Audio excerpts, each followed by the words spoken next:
Suicide ചെയ്ത് മരണപ്പെട്ട ഒരു വ്യക്തിയുടെ മുമ്പിലേക്ക് മരണം കടന്നു വരികയാണ്. ആ മരണമാകട്ടെ അവന് 12 അവസരങ്ങൾ നൽകുന്നു. ഓരോ തവണയും അവന് മരണം കാത്തിരിപ്പുണ്ട്. പക്ഷെ അവൻ എപ്പോഴെങ്കിലും ആ ഒരു മരണത്തെ അതിജീവിക്കുവാനായിട്ട് കഴിയുകയാണെങ്കിൽ അവന് ജീവിതകാലം മുഴുവൻ അയാളായിട്ട് ജീവിക്കാനും കഴിയും.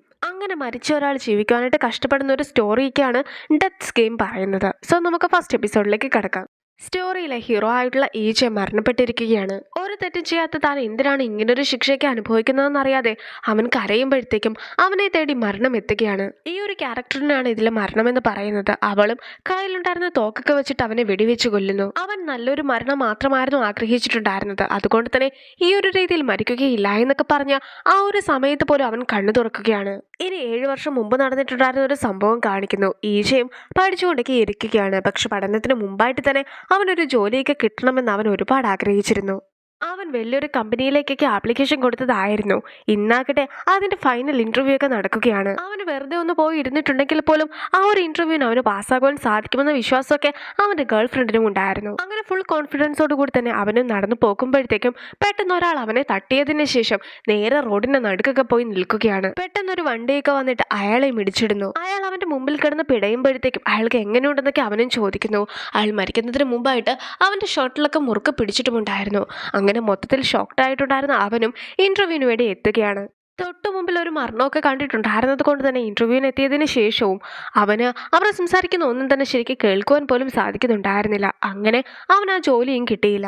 സ്വന്തമായിട്ട് ഒരു നല്ല ജോലിയൊന്നും ഇല്ലാത്തത് കൊണ്ട് തന്നെ അവനും നേരത്തെ പഠിക്കുവാനായിട്ട് എടുത്തിട്ടുണ്ടായിരുന്ന കടബാധ്യതയൊക്കെ തീർക്കുവാനായിട്ട് ഓരോരോ പാർട്ട് ടൈം വർക്കിനൊക്കെ പോകേണ്ടതായിട്ട് വന്നു. ഡെലിവറി ബോയ് ആയിട്ടും കടയിൽ നിൽക്കുന്ന ആളായിട്ടും ഡ്രൈവർ ആയിട്ടുമൊക്കെ അവനും പല പല ജോലികൾ ഒരേ സമയത്തൊക്കെ ചെയ്യുകയാണ്. അവന്റെ കൂടെയുള്ള പലരുടെയും വിവാഹം പോലും കഴിഞ്ഞു. പക്ഷെ അവൻ ഇതുവരെയായിട്ടും ഒരു ജോലി പോലും കിട്ടിയിട്ടില്ല. ആയിരക്കണക്കിന് റെസ്യൂമൊക്കെ അവൻ അയക്കുന്നുണ്ടെങ്കിൽ പോലും ഒരാൾ പോലും അവനെ ജോലിക്ക് എടുക്കുന്നുണ്ടായിരുന്നില്ല. അങ്ങനെ 7 വർഷത്തെ കഷ്ടപ്പാടിന് ശേഷം അവനെ ആദ്യമായിട്ട് ജോലിക്ക് വിളിച്ചിട്ടുണ്ടായിരുന്ന അതേ കമ്പനി തന്നെ ഇപ്പോൾ അവനും ഇന്റർവ്യൂവിന് വേണ്ടി ഒരു അവസരമൊക്കെ നൽകുകയാണ്. അവനും അവന്റെ റെസ്യൂമയുടെ കൂടെ അവൻ ഇതുവരെ ചെയ്തിട്ടുണ്ടായിരുന്ന പാർട്ട് ടൈം ജോബ്സിന്റെ എല്ലാം തന്നെ ഡീറ്റെയിൽസ് കൊടുത്തിട്ടുണ്ടായിരുന്നു. അവനോട് ചോദ്യം ചോദിക്കുന്ന ആൾക്കാരും അതൊരു നെഗറ്റീവായിട്ടായിരുന്നു കണ്ടിട്ടുണ്ടായിരുന്നത്. പക്ഷെ ആ കമ്പനിയുടെ തന്നെ മെയിനായിട്ടുള്ള ആളാണ് ടൈവോ. അവനും ആ ഒരു പാർട്ട് ടൈം ജോബ്സിന്റെ ഒക്കെ ഡീറ്റെയിൽസ് നോക്കി കഴിഞ്ഞപ്പോൾ തന്നെ നീ എത്രത്തോളം കഷ്ടപ്പെടുമെന്ന കാര്യമൊക്കെ ഞങ്ങളെ തെളിയിക്കുവാൻ വേണ്ടിയിട്ടല്ല ഇതൊക്കെ വെച്ചതെന്നൊക്കെ അവനോടും ചോദിക്കുകയാണ്. ഈജയ്ക്ക് 5 വയസ്സുള്ളപ്പോഴാണ് ഈജയുടെ അച്ഛൻ മരിക്കുന്നത്. അതിനുശേഷം അവൻ ഒരുപാട് കഷ്ടപ്പെട്ടിട്ടുണ്ടെന്നൊക്കെ മനസ്സിലാക്കുന്ന ടൈവോവും അവനെ അഭിനന്ദിക്കുകയാണ്. ഈജയും ഒരാളെ വിശ്വസിച്ചുകൊണ്ട് കുറച്ച് പണമൊക്കെ ഇൻവെസ്റ്റ് ചെയ്തിട്ടുണ്ടായിരുന്നു. പക്ഷെ ആ ഒരു പണം എല്ലാമായിട്ട് അയാൾ മുങ്ങി. അവനും അയാൾ താമസിച്ചിട്ടുണ്ടായിരുന്ന ആ ഒരു ഹോട്ടലിൽ എത്തുകയും അവിടുത്തെ ഡോറൊക്കെ തല്ലി പൊളിക്കുകയും ചെയ്തിട്ടുണ്ടായിരുന്നു. അതുകൊണ്ട് തന്നെ അവനെ പോലീസും പിടിച്ചുകൊണ്ട് വന്നിരിക്കുന്നു. പണം നഷ്ടപ്പെട്ടതിന്റെ പേരിൽ ഒരു കേസൊക്കെ എടുക്കാമോ എന്ന് അവനും പോലീസിനോട് ചോദിക്കുന്നുണ്ട്. പക്ഷെ പ്രോഫിറ്റ് ഒക്കെ മനസ്സിൽ കണ്ടുകൊണ്ടായിരുന്നല്ലോ അവൻ പണം നിക്ഷേപിച്ചിട്ടുണ്ടായിരുന്നത്. ഇപ്പോൾ അതിലാകട്ടെ അവന് ലാഭത്തിന് പകരം നഷ്ടമായിരുന്നു ഉണ്ടായത്. അതുകൊണ്ട് തന്നെ അതിന്റെ പേരിൽ കേസെടുക്കുവാൻ സാധിക്കുകയില്ല എന്നൊക്കെ പോലീസും പറയുന്നു. അവന് വളരെ അറിയാവുന്ന ഒരാളായിരുന്നു. നേരത്തെ അവനെ കണ്ടിട്ട് ഈ ഒരു കമ്പനിയിൽ ഇൻവെസ്റ്റ് ചെയ്യുകയാണെങ്കിൽ നിനക്ക് ലാഭമൊക്കെ കിട്ടുമെന്നൊക്കെ അവനോട് പറഞ്ഞിട്ടുണ്ടായിരുന്നത്. ഇപ്പോൾ അതെല്ലാം തന്നെ ഓർക്കുമ്പോഴത്തേക്കും അന്നെടുത്ത തീരുമാനം വളരെയധികം മോശമായിരുന്നു എന്ന കാര്യമൊക്കെ അവനും മനസ്സിലാക്കുന്നു.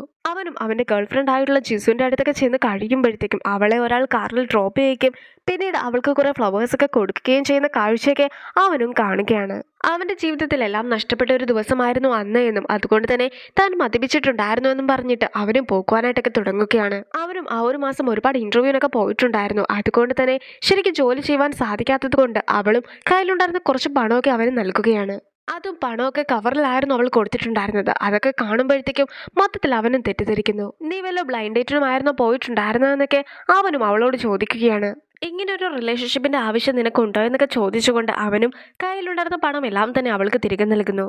എല്ലാ കാര്യങ്ങളും മറന്നിട്ട് നീ നല്ലൊരു ജീവിതമൊക്കെ നയിക്കുവാൻ പറഞ്ഞിട്ട് അവനും അവിടെ നിന്ന് പോക്കുകയാണ്. അന്ന് മഴയൊക്കെ നനഞ്ഞ് അവൻ തിരിച്ച് വീട്ടിലെത്തി കഴിയുമ്പോഴത്തേക്കും അവന്റെ സാധനങ്ങളെല്ലാം തന്നെ വീടിന് പുറത്തിരിക്കുന്നതായിരുന്നു അവൻ കാണുന്നത്. 2 ദിവസത്തിനകം പുതിയ താമസക്കാരൊക്കെ വരുന്നത് കൊണ്ട് തന്നെ അവന്റെ സാധനങ്ങളെല്ലാം തന്നെ വെളിയിലാക്കിയതിനു ശേഷം അവനോട് എത്രയും വേഗം ഇവിടെ നിന്ന് പോകുവാനായിട്ടൊക്കെ അതിന്റെ ഓണറും എഴുതിയൊക്കെ വെച്ചിട്ടുണ്ടായിരുന്നു. അവനും പരമാവധി സാധനങ്ങളൊക്കെ അധികം നനയാതെ അകത്തേക്കൊക്കെ വയ്ക്കുവാനായിട്ട് ശ്രമിക്കുന്നു. പിറ്റേ ദിവസം ആക്കുമ്പോഴത്തേക്കും അവൻ ഇന്റർവ്യൂവിനൊക്കെ പോയിട്ടുണ്ടായിരുന്നെങ്കിലും ആ ഒരു കമ്പനിയും അവനെ സെലക്ട് ചെയ്തിട്ടില്ല എന്നൊരു മെസ്സേജൊക്കെ അവൻ കാണുകയാണ്.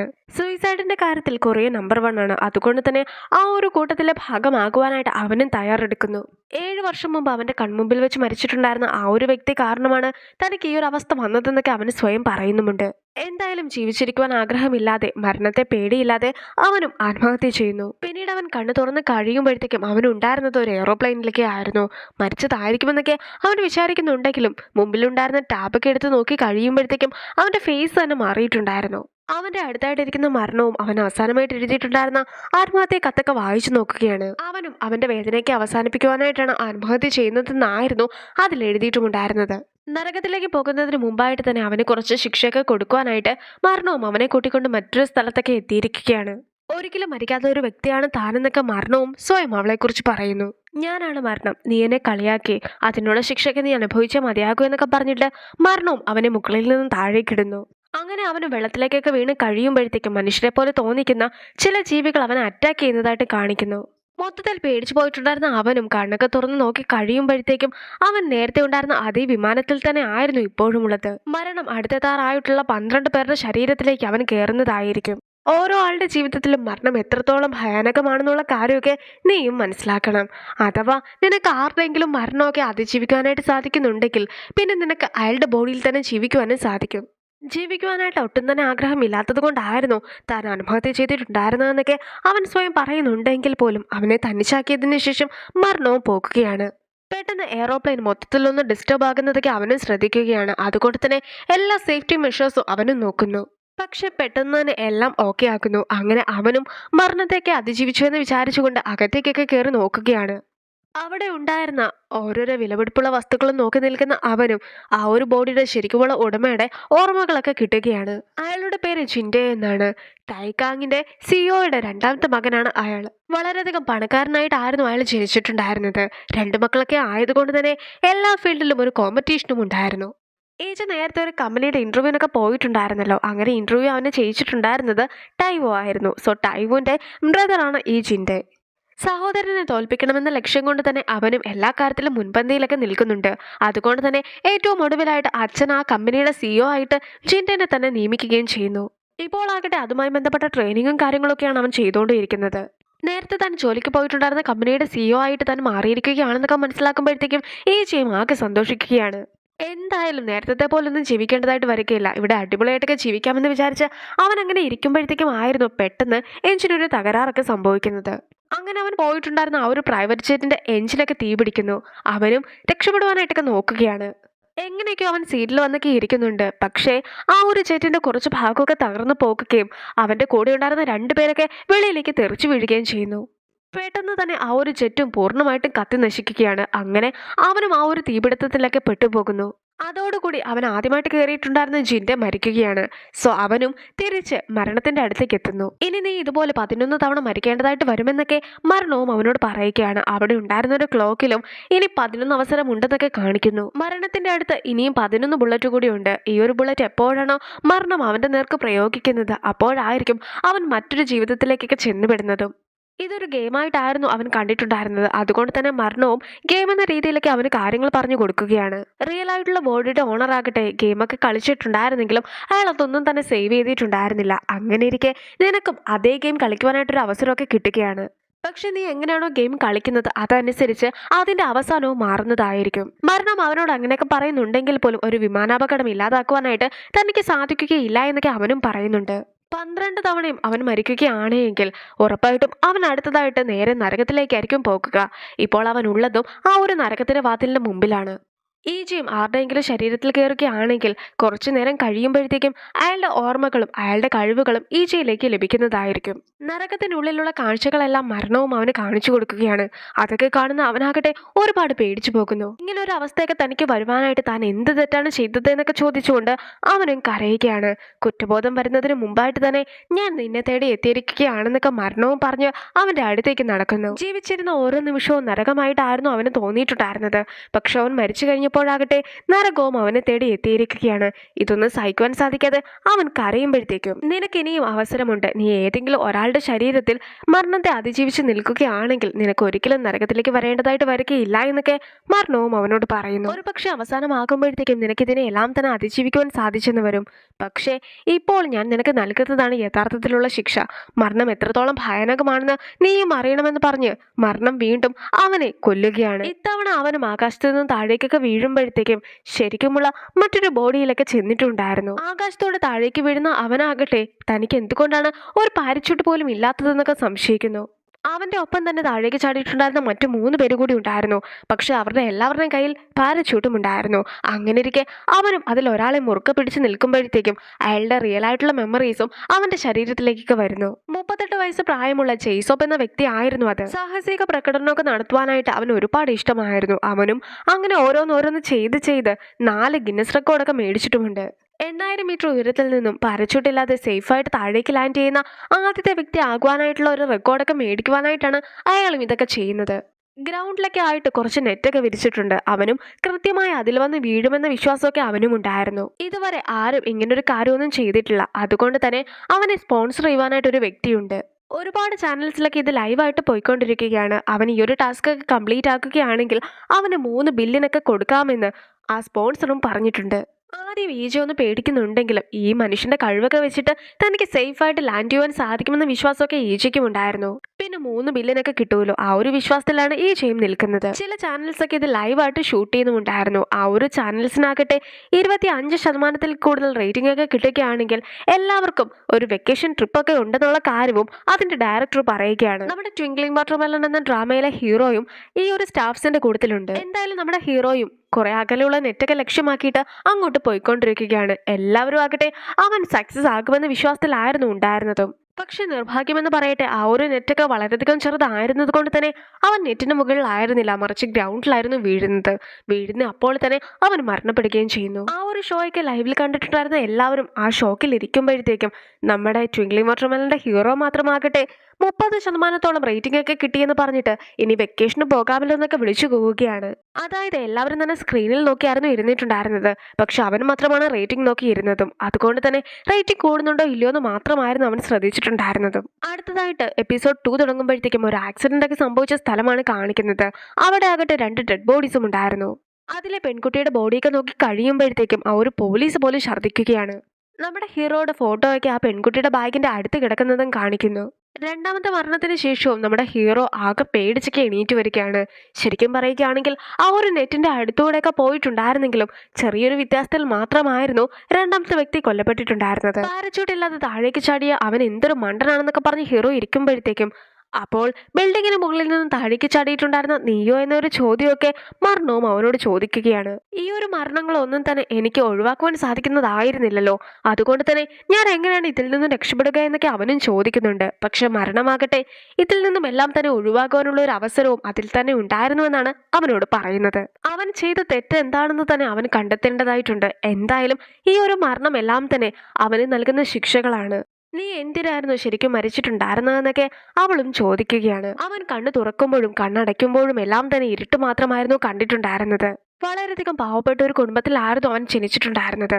ഒരു ജോലി മേടിച്ചെടുക്കുവാൻ അവന് സാധിച്ചില്ല. കയ്യിലുണ്ടായിരുന്ന എല്ലാ പണവും അവന് നഷ്ടമായി. സ്നേഹിച്ച പെൺകുട്ടീനെ പോലും അവൻ ഉപേക്ഷിക്കേണ്ടതായിട്ട് വന്നു.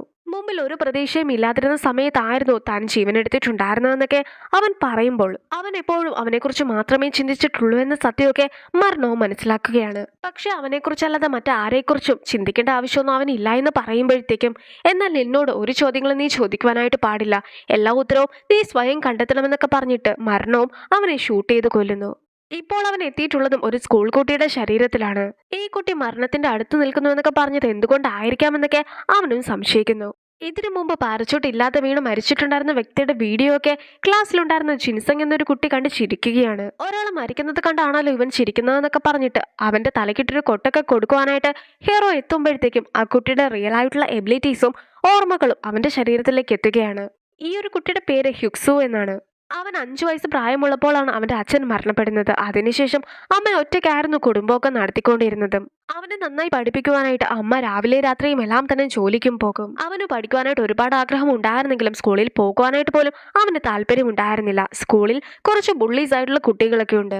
അവന് ബുള്ളീസിന് പണമൊന്നും കൊടുക്കാത്തത് കൊണ്ട് തന്നെ സ്ട്രോബെറി മിൽക്കൊക്കെ അവന്റെ തലവഴി ഒഴിക്കുകയും അവനെ ഉപദ്രവിക്കുകയൊക്കെ ചെയ്യുകയാണ് ബുള്ളീസ്. പല കുട്ടികളും ചേർന്നിട്ട് അവന്റെ ഫോട്ടോസും വീഡിയോസും എല്ലാം തന്നെ എടുക്കുന്നുണ്ട്. അമ്മയുടെ സന്തോഷത്തിന് വേണ്ടി മാത്രമായിരുന്നു അവൻ സ്കൂളിലൊക്കെ പോകുന്നത്. പക്ഷെ അവിടെയുള്ള ബുള്ളീസിനെയൊക്കെ കാണുമ്പോഴത്തേക്കും അവനും നരകം പോലെ ആയിരുന്നു അത് ഫീൽ ചെയ്തിട്ടുണ്ടായിരുന്നതും. അങ്ങനെ മെയിൻ ബുള്ളിയായിട്ടുള്ള ജിൻസങ്ങിനെ ചെന്ന് കാണുന്ന അവനും ഇനി എപ്പോഴെങ്കിലും നീ എന്നെ ഉപദ്രവിക്കാനായിട്ടൊക്കെ നോക്കുകയാണെങ്കിൽ ഞാൻ ഉറപ്പായിട്ടും ഈ ഒരു സ്കൂൾ കെട്ടിടത്തിന്റെ മുകളിൽ നിന്നും താഴേക്ക് ചാടി മരിക്കുന്നതായിരിക്കുമെന്നൊക്കെ ധൈര്യപൂർവ്വം ചെന്ന് പറയുന്നുണ്ട്. പക്ഷെ ജിൻസാങ്ങും അവന്റെ ജീവൻ ഒരു വിലയും കൊടുത്തിട്ടുണ്ടായിരുന്നില്ല. അതുകൊണ്ട് തന്നെ വീണ്ടും ആ ഒരു കുട്ടീനെ ഉപദ്രവിക്കുന്നു. ഇനി ജീവിച്ചിരുന്നിട്ട് കാര്യമില്ല എന്ന് മനസ്സിലാക്കുന്ന ആ കുട്ടിയും ആത്മഹത്യ ചെയ്യുവാനായിട്ടുള്ള ആത്മഹത്യക്കുറിപ്പൊക്കെ എഴുതി വെച്ചതിന് ശേഷം മരിക്കുവാനായിട്ട് മുകളിലേക്കൊക്കെ പോകുവാനായിട്ട് തുടങ്ങുമ്പോഴത്തേക്കും ആയിരുന്നു ഇവനും ആ ഒരു ശരീരത്തിലൊക്കെ കയറിയിട്ടുണ്ടായിരുന്നത്. എല്ലാ സത്യങ്ങളും മനസ്സിലാക്കിയ ഹീറോയും തിരിച്ച് സീറ്റിലൊക്കെ പോയിരിക്കുന്നു. ഈ കുട്ടി ആകട്ടെ ആത്മഹത്യക്ക് ചെയ്യുവാനായിട്ട് നിന്നതാണ്. ഞാൻ ആത്മഹത്യ ചെയ്യാത്തിടത്തോളം കാലം ഈ കുട്ടിക്ക് ജീവിക്കുവാനായിട്ട് സാധിക്കും.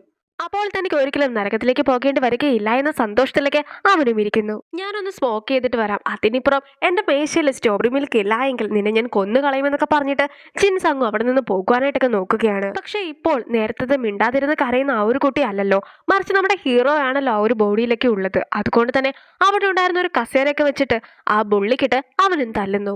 രണ്ട് ബുള്ളീസിനൊക്കെ അവൻ തല്ലുന്നുണ്ട്. പക്ഷെ ഏറ്റവും ഒടുവിലായിട്ട് ഇവരുടെ കൂടെയുള്ള സ്ട്രോങ് ആയിട്ടുള്ള ഒരു ബുള്ളിയുടെ അടുത്ത് അവൻ തന്നെ പോയി പെടുന്നു.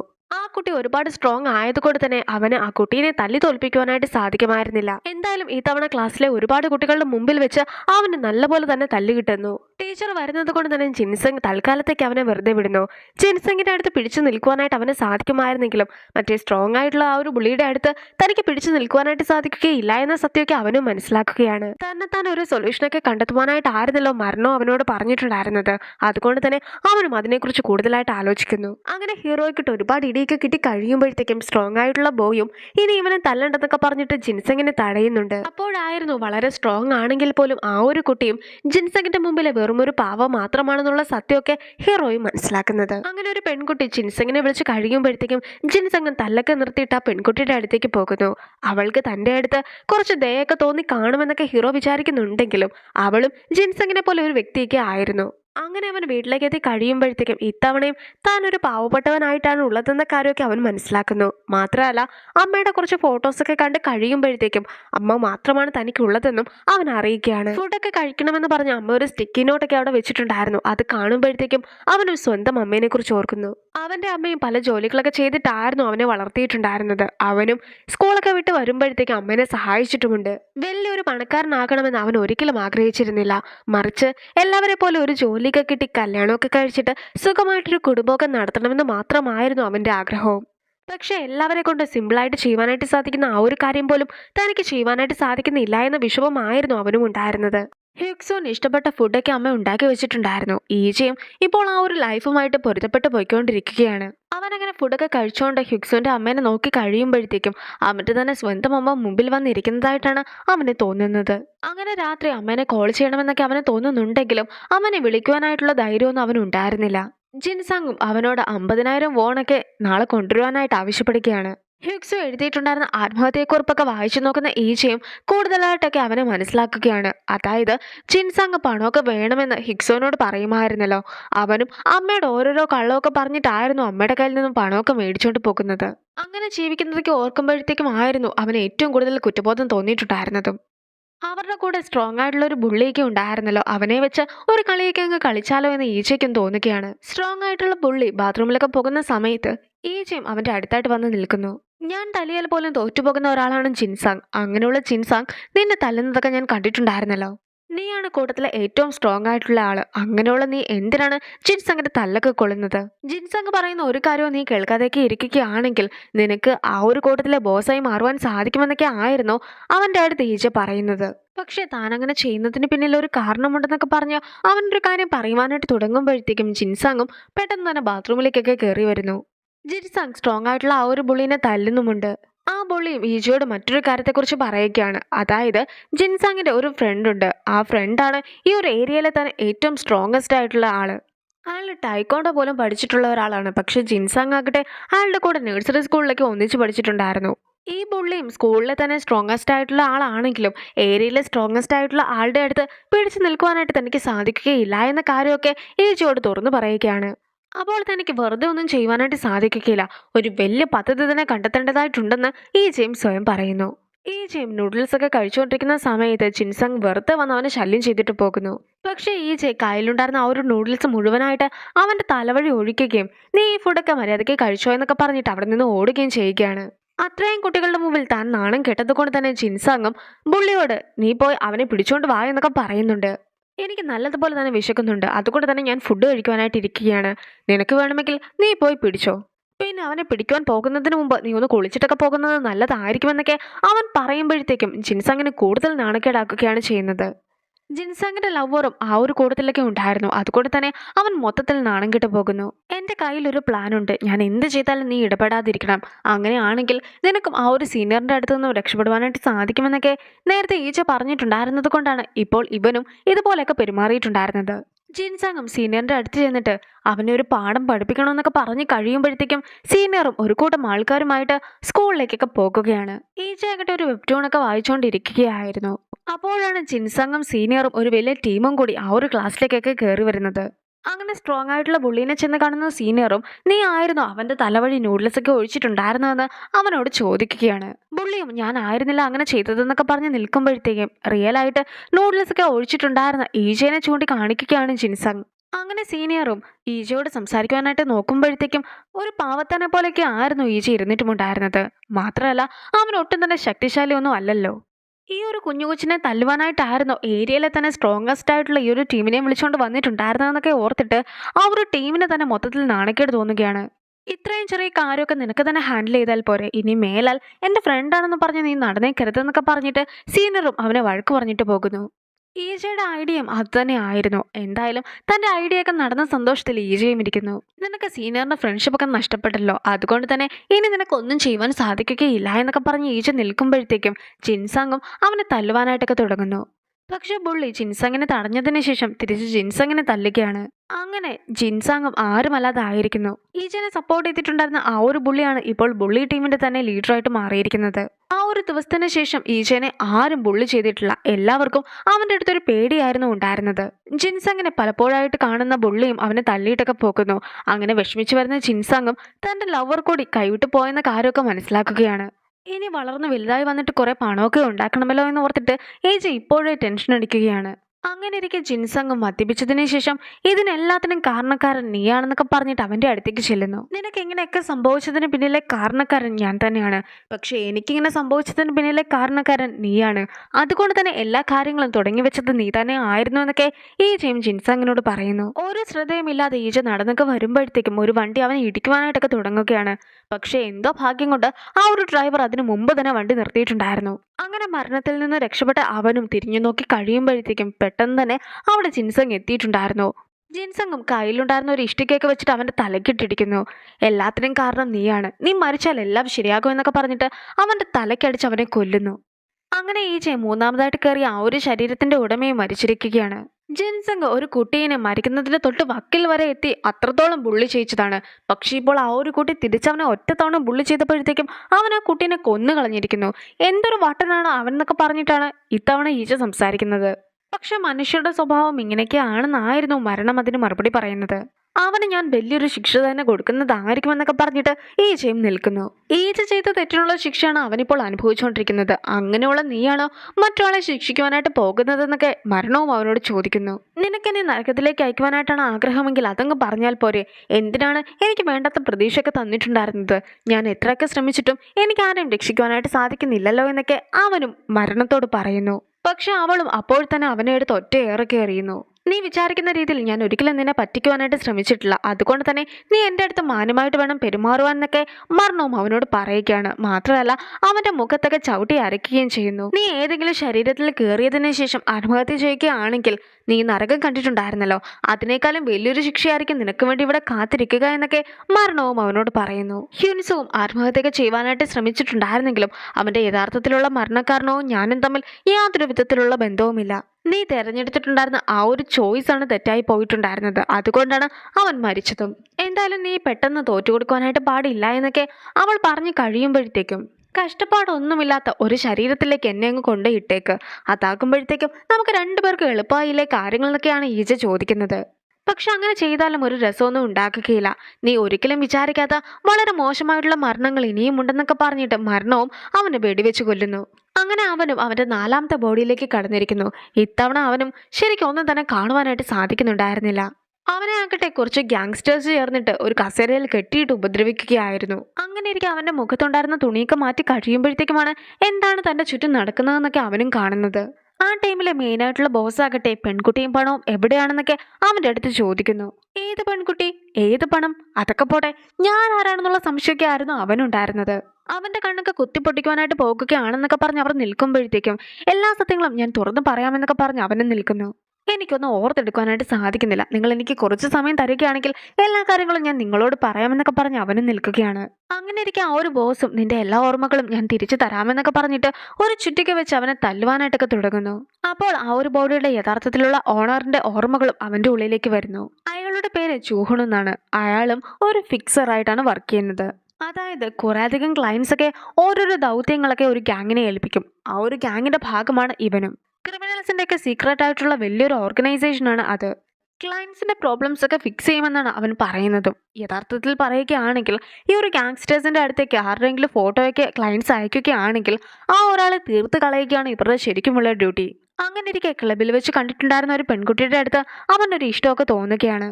ആ പെൺകുട്ടി കയറിയിട്ടുണ്ടായിരുന്ന റൂമിലേക്ക് പിന്നീട് അവൻ കയറി നോക്കി കഴിയുമ്പോഴത്തേക്കും അവളെ ആകെ ഉപദ്രവിച്ചൊക്കെ ഇട്ടിരിക്കുന്ന കാഴ്ചയായിരുന്നു അവൻ കാണുന്നത്. അവൾക്ക് ഇനിയും ഇവിടെ താമസിക്കുവാനായിട്ട് താല്പര്യമില്ല എന്നൊക്കെ പറയുന്നത് കൊണ്ട് തന്നെ അവളെയും കൊണ്ട് നാട് കടക്കുവാനായിട്ട് അവൻ പ്ലാൻ ചെയ്യുന്നു. ബോസ് അറിയാതെ ബോസിന്റെ ഒരു 10 ബില്യനൊക്കെ അടിച്ചുകൊണ്ട് പോകുന്ന അവനും ആരും അറിയാത്തൊരു സ്ഥലത്തേക്ക് അത് ഭദ്രമായിട്ട് വയ്ക്കുന്നു. പിന്നീട് അവളെയും കൊണ്ട് നാട് വിടാമെന്നൊക്കെ വിചാരിക്കുന്ന സമയത്തായിരുന്നു ഈ ഒരു ഗാങ് ഇവനെ പിടികൂടിയിട്ടുണ്ടായിരുന്നത്. ഇത്രയുമായിരുന്നു ഫ്ലാഷ് ബാക്ക്. ഇനി ഈജയ്ക്ക് ഒരാളുടെ ഓർമ്മകൾ മാത്രമല്ല അയാളുടെ കഴിവുകൾ കൂടി കിട്ടുന്നതാണ്. അങ്ങനെ ഇരിക്കെ ഈ ഒരു വ്യക്തി വളരെയധികം സ്ട്രോങ് ആയിട്ടുള്ള ഒരാളായിരുന്നത് കൊണ്ട് തന്നെ അത്രയും പേരെ ഇടിച്ചിടുവാനായിട്ടൊക്കെ അവന് സാധിക്കുന്നു. ലൈറ്റൊക്കെ ഓഫാക്കി അത്രയും പേരെ ഇടിച്ചിട്ടതിന് ശേഷം കണ്ണാടി നോക്കുന്ന അവനും ഇപ്പോൾ താൻ കയറിയ ശരീരത്തിന്റെ ഉടമയൊക്കെ എത്രത്തോളം പവർഫുൾ ആണെന്നുള്ള കാര്യമൊക്കെ മനസ്സിലാക്കുകയാണ്. ഇപ്പോൾ താനുള്ള ശരീരത്തിന്റെ ആളൊക്കെ കൊള്ളാമെങ്കിൽ പോലും അയാൾ ഏത് നിമിഷവും കൊല്ലപ്പെടുവാനായിട്ടുള്ള സാധ്യതകൾ കൂടുതലാണ്. പക്ഷെ ഈ ഒരു ബോഡിയിൽ വെച്ച് സൂയിസൈഡൊക്കെ ചെയ്യുകയാണെങ്കിൽ മരണം ഇതിലും വലിയൊരു ശിക്ഷയൊക്കെ നൽകുന്നതായിരിക്കും. എന്തൊക്കെ പറഞ്ഞാലും അയാൾക്ക് സ്വന്തമായിട്ട് 10 ബില്യനൊക്കെ ഉണ്ട്. അതുകൊണ്ട് തന്നെ അത് എത്രയും വേഗം താൻ കണ്ടെത്തേണ്ടതായിട്ടുമുണ്ട്. പിന്നെ ഇയാളും ഒരുപാട് പവർഫുൾ ആയതുകൊണ്ട് തന്നെ ജീവിച്ചിരിക്കുവാനുള്ള സാധ്യതകൾ വളരെയധികം കൂടുതലാണെന്നൊക്കെ പറഞ്ഞിട്ട് അവനും ഇവിടെ നിന്ന് രക്ഷപ്പെടുവാനുള്ള മാർഗം നോക്കുന്നു. സ്വന്തം ലൈഫ് റിസ്കിലാക്കിയാലും വേണ്ടില്ല ആ ഒരു 10 ബില്യൺ എങ്ങനെയും സ്വന്തമാക്കണമെന്നായിരുന്നു ഈജയുടെ മനസ്സിലുണ്ടായിരുന്നതും. അങ്ങനെ ആ ഒരു വണ്ടിയിൽ തന്നെ ഉണ്ടായിരുന്ന ഒരു ബൈക്കും എടുത്തിട്ട് അവനും റോഡിലേക്ക് ഇറങ്ങുന്നു. അങ്ങനെ അവനും അയാളുടെ എബിലിറ്റീസ് ഒക്കെ വെച്ചുകൊണ്ട് ബൈക്കൊക്കെ നന്നായി തന്നെ ഓടിക്കുന്നുണ്ട്. അവൻ ഒരുപാട് പേരെ ഇടിച്ചിട്ടിട്ടുണ്ടായിരുന്നല്ലോ. അതിൽ ഒരാളാകട്ടെ ഇപ്പോൾ അവൻ അങ്ങനെ ബൈക്കൊക്കെ റേസ് ചെയ്യുന്നതൊക്കെ കാണുകയും അതിന്റെ ബോസിനെയൊക്കെ വിളിച്ചറിയിക്കുകയും ചെയ്യുന്നു. അവനെ കണ്ടെത്തി പിടിച്ചു കൊടുക്കുകയാണെങ്കിൽ 2 ബില്യനൊക്കെ കിട്ടുമെന്ന് പറയുന്നത് കൊണ്ട് തന്നെ ഇപ്പോൾ എല്ലാവരും അവന്റെ പിറകെയാണുള്ളതും. അവന്റെ ഫോൺ വഴി അവൻ എവിടെയാണ് ഉള്ളതെന്ന ലൊക്കേഷനൊക്കെ എല്ലാവരും കണ്ടെത്തി അവന്റെ പിറകെ തന്നെ പോകുന്നു. ഈജ അങ്ങനെ ബൈക്കിലൊക്കെ പോകുമ്പോഴത്തേക്കും ഒരുപാട് ബൈക്കുകളും കാറുകളും പിന്നെ വലിയ വലിയ വണ്ടികളും എല്ലാം തന്നെ ഇവനെ ഫോളോ ചെയ്ത് വരികയാണ്. മാത്രമല്ല അവരുടെ കയ്യിലെല്ലാം തന്നെ തോക്കുമുണ്ടായിരുന്നു. എങ്ങനെയൊക്കെയോ ഈജ അവരുടെ കയ്യിൽ നിന്ന് രക്ഷപ്പെടുന്നു. ഇനി എപ്പിസോഡ് 3 തുടങ്ങുമ്പോഴത്തേക്കും നേരത്തെ കാണിച്ച അതേ ആക്സിഡന്റ് ഒക്കെ സംഭവിച്ച സ്ഥലം കാണിക്കുന്നുണ്ടെങ്കിലും അതിന്റെ അടുത്തായിട്ടൊരു പാവക്കുട്ടിയൊക്കെ കിടക്കുന്നതും കാണിക്കുന്നു. ഈജ ഇപ്പോഴും ബൈക്കൊക്കെ ഓടിച്ചുകൊണ്ട് പോയിക്കൊണ്ടിരിക്കുകയാണ്. ഈ ഒരു റേസിംഗ് എന്ന് പറയുന്നത് വളരെയധികം രസകരമായിട്ടാണ് ഇതിൽ ചിത്രീകരിച്ചിട്ടുള്ളത്. അവനും റോഡിലൂടെയൊക്കെ ആയിരുന്നു ആദ്യം ബൈക്ക് ഓടിച്ചുകൊണ്ടിരുന്നതെങ്കിലും ഇപ്പോൾ അവനൊരു മാളിന്റെ അകത്തൊക്കെ ബൈക്ക് കയറ്റിയിരിക്കുകയാണ്. ഒരുപാട് വണ്ടികളും അവന്റെ ചുറ്റും കൂടിയിട്ടുമുണ്ട്. അങ്ങനെ ലിഫ്റ്റൊക്കെ തുറന്ന് കഴിയുമ്പോഴത്തേക്കും അവനും വേഗം വണ്ടിയുമായിട്ട് ലിഫ്റ്റിന്റെ അകത്തേക്ക് കടക്കുന്നു. പക്ഷെ മറ്റാർക്കും തന്നെ ആ ഒരു ലിഫ്റ്റിലേക്ക് പ്രവേശിക്കുവാൻ സാധിക്കുന്നില്ല. അവൻ അങ്ങനെ ഏറ്റവും മുകളിലത്തെ നിലയിലേക്ക് എത്തിയിരിക്കുകയാണ്. പക്ഷെ ആ ഗുണ്ടകളും അവന്റെ ചുറ്റും കൂടിയിട്ടുണ്ടായിരുന്നു. പക്ഷെ അവിടെയും കീഴടങ്ങുവാനായിട്ട് അവൻ തയ്യാറായിരുന്നില്ല. ഇതിലും മോശം മരിക്കുന്നതാണെന്നൊക്കെ പറഞ്ഞിട്ട് അവനാകട്ടെ പെട്ടെന്ന് തന്നെ ആ ഒരു മുകളിലത്തെ നിലയിൽ നിന്നും വണ്ടിയൊക്കെ ഓടിച്ചുകൊണ്ട് താഴേക്ക് ചാടുകയാണ്. അവൻ കൃത്യമായി തന്നെ ഒരു സ്വിമ്മിംഗ് പൂളിലൊക്കെ ലാൻഡ് ചെയ്യുന്നത് കൊണ്ട് തന്നെ അവനും സേഫ് ആകുന്നുണ്ട്. അവന്റെ ഫോണും ആ ഒരു വെള്ളത്തിലൊക്കെ നഷ്ടപ്പെട്ടിട്ടുണ്ടായിരുന്നു. അതുകൊണ്ട് തന്നെ അവൻ ഇനി ട്രാക്ക് ചെയ്യുവാനായിട്ട് സാധിക്കുകയില്ല. അവൻ അങ്ങനെ രക്ഷപ്പെട്ടു പോകുമ്പോഴത്തേക്കും അവന്റെ ബോസ് ആകട്ടെ ഇവന്റെ കാട്ടായം കണ്ടാൽ ഇവനിനി 9 ജന്മമൊക്കെ ബാക്കിയുള്ളത് പോലെ ആണല്ലോ എന്നൊക്കെ പറയുകയാണ്. എന്തായാലും അവരും അവനെ പിന്തുടരുവാനായിട്ട് തീരുമാനിക്കുന്നു. അവനും അങ്ങനെ ഡ്രസ്സൊക്കെ മാറി പോകുവാൻ നേരത്തെ ഇത്രത്തോളം ഭാഗ്യമുള്ള ഒരാൾ ഒരിക്കലും മരിക്കുകയില്ല എന്ന വിശ്വാസമൊക്കെ അവനും ഉണ്ടായിരുന്നു. അവനും അവനെ കാത്തു നിന്നിട്ടുണ്ടായിരുന്ന ലവറിന്റെ അടുത്തേക്ക് എത്തുമ്പോഴത്തേക്കും അവളും അവനെ ഓടിച്ചെന്ന് കെട്ടിപ്പിടിക്കുകയാണ്. അവൾക്ക് വേണ്ടി ഇത്രയേറെ കാര്യങ്ങൾ അവൻ ചെയ്യണമെങ്കിൽ അവൻ എത്രത്തോളം സ്നേഹമൊക്കെ ആ പെൺകുട്ടിയോട് ഉണ്ടായിരിക്കുമെന്ന കാര്യമൊക്കെ ഈജയും ഓർക്കുന്നു. അവനെങ്ങാനും തിരിച്ചു വന്നില്ലെങ്കിലോ എന്ന സംശയമായിരുന്നു ആ പെൺകുട്ടിക്ക് ഉണ്ടായിരുന്നത്. പക്ഷെ അവനാകട്ടെ ഇപ്പോൾ എല്ലാ പ്രശ്നങ്ങളും തീർന്നിരിക്കുന്നു എന്നൊക്കെ പറഞ്ഞു നിൽക്കുന്നു. പണമുള്ളത് എവിടെയാണെന്ന് ആ പെൺകുട്ടി ചോദിക്കുമ്പോഴത്തേക്കും അവനും കുറച്ച് അകലെയുണ്ടായിരുന്ന ഒരു ബോട്ടൊക്കെ ചൂണ്ടിക്കാണിക്കുന്നു. അപ്പോൾ തന്നെ കയ്യിൽ കരുതിയ തോക്ക് വെച്ച് അവളും അവനെ വെടിവെച്ച് കൊല്ലുന്നു. അങ്ങനെ അവൻ നാലാമതായിട്ട് മരിച്ചു കഴിയുമ്പോഴത്തേക്കും അവനെ കാണുന്ന മരണവും അവൻ ചെയ്ത കാര്യങ്ങളൊക്കെ ഓർത്തിട്ട് ചിരിക്കുകയാണ്. അവനും ഒരു ഗുണ്ടയൊക്കെ ആയതുകൊണ്ട് തന്നെ ഒരു പക്ഷേ അവൻ അവളുടെ ഫാമിലിനെ കൊന്നതായിരിക്കുമോ, അതുകൊണ്ടാണോ അവൾ ഇപ്പോൾ റിവെഞ്ചൊക്കെ ചെയ്യുവാനായിട്ട് അവൻ്റെ അടുത്തേക്ക് എത്തി അവനെ കൊന്നതെന്നൊക്കെ ഈജ സംശയിക്കുമ്പോഴത്തേക്കും പണമില്ലാത്തത് കൊണ്ടായിരുന്നു നീയും ആത്മഹത്യ ചെയ്തിട്ടുണ്ടായിരുന്നത്. ഈ ഒരു ലൈഫിൽ പോലും പണത്തിന് വേണ്ടി ആയിരുന്നു നീ സ്വന്തം ലൈഫ് റിസ്കിലാക്കിയിട്ടുണ്ടായിരുന്നത്. അങ്ങനെയുള്ള നീ എന്തിനാണ് ഇത്രയ്ക്കൊക്കെ കടന്ന് ചിന്തിക്കുന്നത്? ആ പെൺകുട്ടി പണത്തിന് വേണ്ടി മാത്രമാണ് നിന്നെ കൊന്നിട്ടുണ്ടായിരുന്നതെന്നൊക്കെ മരണം പറയുമ്പോഴത്തേക്കും അവരും മൊത്തത്തിൽ ഞെട്ടുന്നു. നിന്നെ പോലുള്ള മണ്ടന്മാർ എപ്പോഴും മരിച്ചുകൊണ്ടിരിക്കുമെന്നൊക്കെ മരണം പറയുമ്പോഴത്തേക്കും ഞാൻ ശരിക്കും ബുദ്ധിയുള്ള ഒരാളാണ്. ഞാൻ നല്ലൊരു പ്ലാനൊക്കെ ഇട്ട് കഴിഞ്ഞിരിക്കുന്നു. അവന് ശരിക്കും എവിടെയാണ് പണം സൂക്ഷിച്ചതെന്ന് എനിക്ക് മാത്രമാണ് ഇപ്പോൾ അറിയാവുന്നത്. അതുകൊണ്ട് തന്നെ അടുത്ത ലൈഫ് എനിക്ക് കിട്ടി കഴിയുമ്പോഴത്തേക്കും ഞാൻ ഉറപ്പായിട്ടും ആ ഒരു പണമൊക്കെ കണ്ടെത്തി ഈ ഒരു ജയിലിൽ നിന്ന് രക്ഷപ്പെടുന്നതായിരിക്കുമെന്നൊക്കെ അവനും പറയുന്നു. അവൻ ഇങ്ങനെയൊക്കെ മനസ്സിൽ പറഞ്ഞൊരു ചിരിയൊക്കെ ചിരിക്കുമ്പോഴത്തേക്കും ഇതായിരുന്നു ചിരി, നിനക്ക് ഈ ചിരി ഇനിയും ചിരിക്കുവാൻ സാധിക്കുമോ എന്ന് നമുക്കൊന്ന് നോക്കാമെന്നൊക്കെയാണ് മരണവും അവനോട് പറയുന്നത്. അങ്ങനെ മരണവും അവനെ ഷൂട്ട് ചെയ്ത് കൊല്ലുന്നു. അങ്ങനെ അവൻ മറ്റൊരു ശരീരത്തിലേക്ക് പ്രവേശിക്കുന്നു. ഇതവൻ്റെ 5ാമത്തെ ശരീരമാണ്. അവൻ അവൻ്റെ ഡ്രസ്സൊക്കെ നോക്കി കഴിയുമ്പോഴത്തേക്കും അവൻ ഉള്ളത് ജയിലിലാണെന്നുള്ള കാര്യമൊക്കെ മനസ്സിലാക്കുന്നു. അവനും ബഹളമൊക്കെ വെച്ചിട്ട് ഒരു പോലീസുകാരനെ അവിടേക്ക് എത്തിക്കുകയാണ്. പോലീസിനോട് ഞാൻ എന്നാണ് ഇവിടെ നിന്നും ഇറങ്ങുക എന്നൊക്കെ ചോദിക്കുന്നുമുണ്ട്. അപ്പോൾ ആ പോലീസും അവനെ തുറന്നു വിട്ടിട്ട് നമുക്ക് സെല്ലിലേക്ക് പോകാമെന്നൊക്കെ പറഞ്ഞ് അവനെ കൂട്ടിക്കൊണ്ടു പോകുന്നു. അവന് വളരെയധികം പേടിച്ചായിരുന്നു അവൻ്റെ സെല്ലിലേക്കൊക്കെ കയറി ചെല്ലുന്നത്. അവിടെ ഉണ്ടായിരുന്ന ഒരു സെൽമേറ്റിന്റെ പേരാണ് ജിയങ്. ജിയങ്ങിനോട് ഞാൻ എവിടെയാണ് ഇരിക്കുക എന്നൊക്കെ അവൻ ചോദിക്കുമ്പോഴത്തേക്കും ഇരിക്കുവാനായിട്ടുള്ളൊരു സ്ഥാനമൊക്കെ ജിയങ്ങും അവന് വേണ്ടി നൽകുന്നു. അവിടെ കുറെ ബുക്സ് ഒക്കെ അടുക്കി വെച്ചിരിക്കുന്നതും അവന്റെ ശ്രദ്ധയിൽപ്പെടുകയാണ്. ഞാൻ എന്നാണ് ഇവിടെ നിന്നും റിലീസായി പോകുന്നതെന്നൊക്കെ ഈജ ചോദിക്കുമ്പോഴത്തേക്കും നമ്മൾ രണ്ടുപേരും 4 ദിവസം കഴിയുമ്പോഴത്തേക്കും ഇവിടെ നിന്ന് റിലീസായി പോകുന്നതായിരിക്കുമെന്നൊക്കെ ജിയെങ്കും അവനോട് പറയുന്നു. നീ ദേഷ്യമൊക്കെ ഒന്ന് കുറയ്ക്കുന്നതായിരിക്കും നല്ലത്, അല്ല എങ്കിൽ ആ ഒരു സൈക്കോപാത്ത് കില്ലർ നിന്നെയും കൊല്ലുന്നതായിരിക്കുമെന്നൊക്കെ പറഞ്ഞിട്ട് അവനും നമ്മുടെ ഈജയെ പേടിപ്പിക്കുകയാണ്. അവിടെ ഉണ്ടായിരുന്ന പല ഫോട്ടോസും ബുക്സും ഒക്കെ കാണുമ്പോഴത്തേക്കും ഈജ ഒന്ന് പേടിക്കുന്നു. അങ്ങനെ ഇരിക്കുകയാണ് ആ സൈക്കോപാത്ത് കില്ലറിനെ ഈജയും കാണുന്നത്. അത് മറ്റാരും ആയിരുന്നില്ല, നേരത്തെ ജന്മത്തിലുണ്ടായിരുന്ന ഹിഗ്സൂനെ കൊന്നിട്ടുണ്ടായിരുന്ന ജിൻസങ് ആയിരുന്നു. എല്ലാവർക്കും ജിൻസങ്ങിനെ ഭയങ്കര പേടിയൊക്കെ ആയിരുന്നു. അതേസമയം ജിൻസങ്ങും ഒരു സൈക്കോപാത്തിനെ പോലെയൊക്കെ ആയിരുന്നു പെരുമാറിയിട്ടുണ്ടായിരുന്നത്.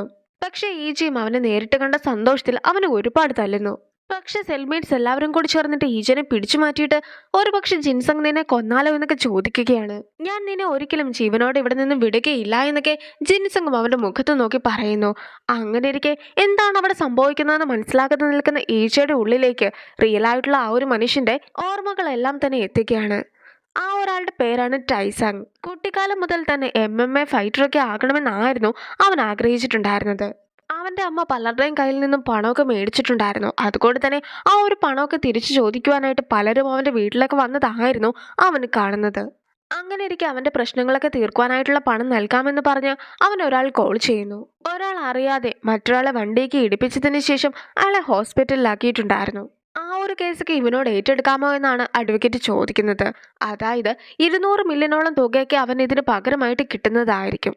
അവന് 18 വയസ്സ് മാത്രം പ്രായമുള്ള ഒരു മൈനറാണ്. അതുകൊണ്ട് തന്നെ അവനെ പ്രൊബേഷൻ പീരീഡിൽ തന്നെ വെറുതെ വിടുന്നതായിരിക്കുമെന്ന വാഗ്ദാനമൊക്കെ അഡ്വക്കേറ്റ് നൽകിയിട്ടുണ്ടായിരുന്നു.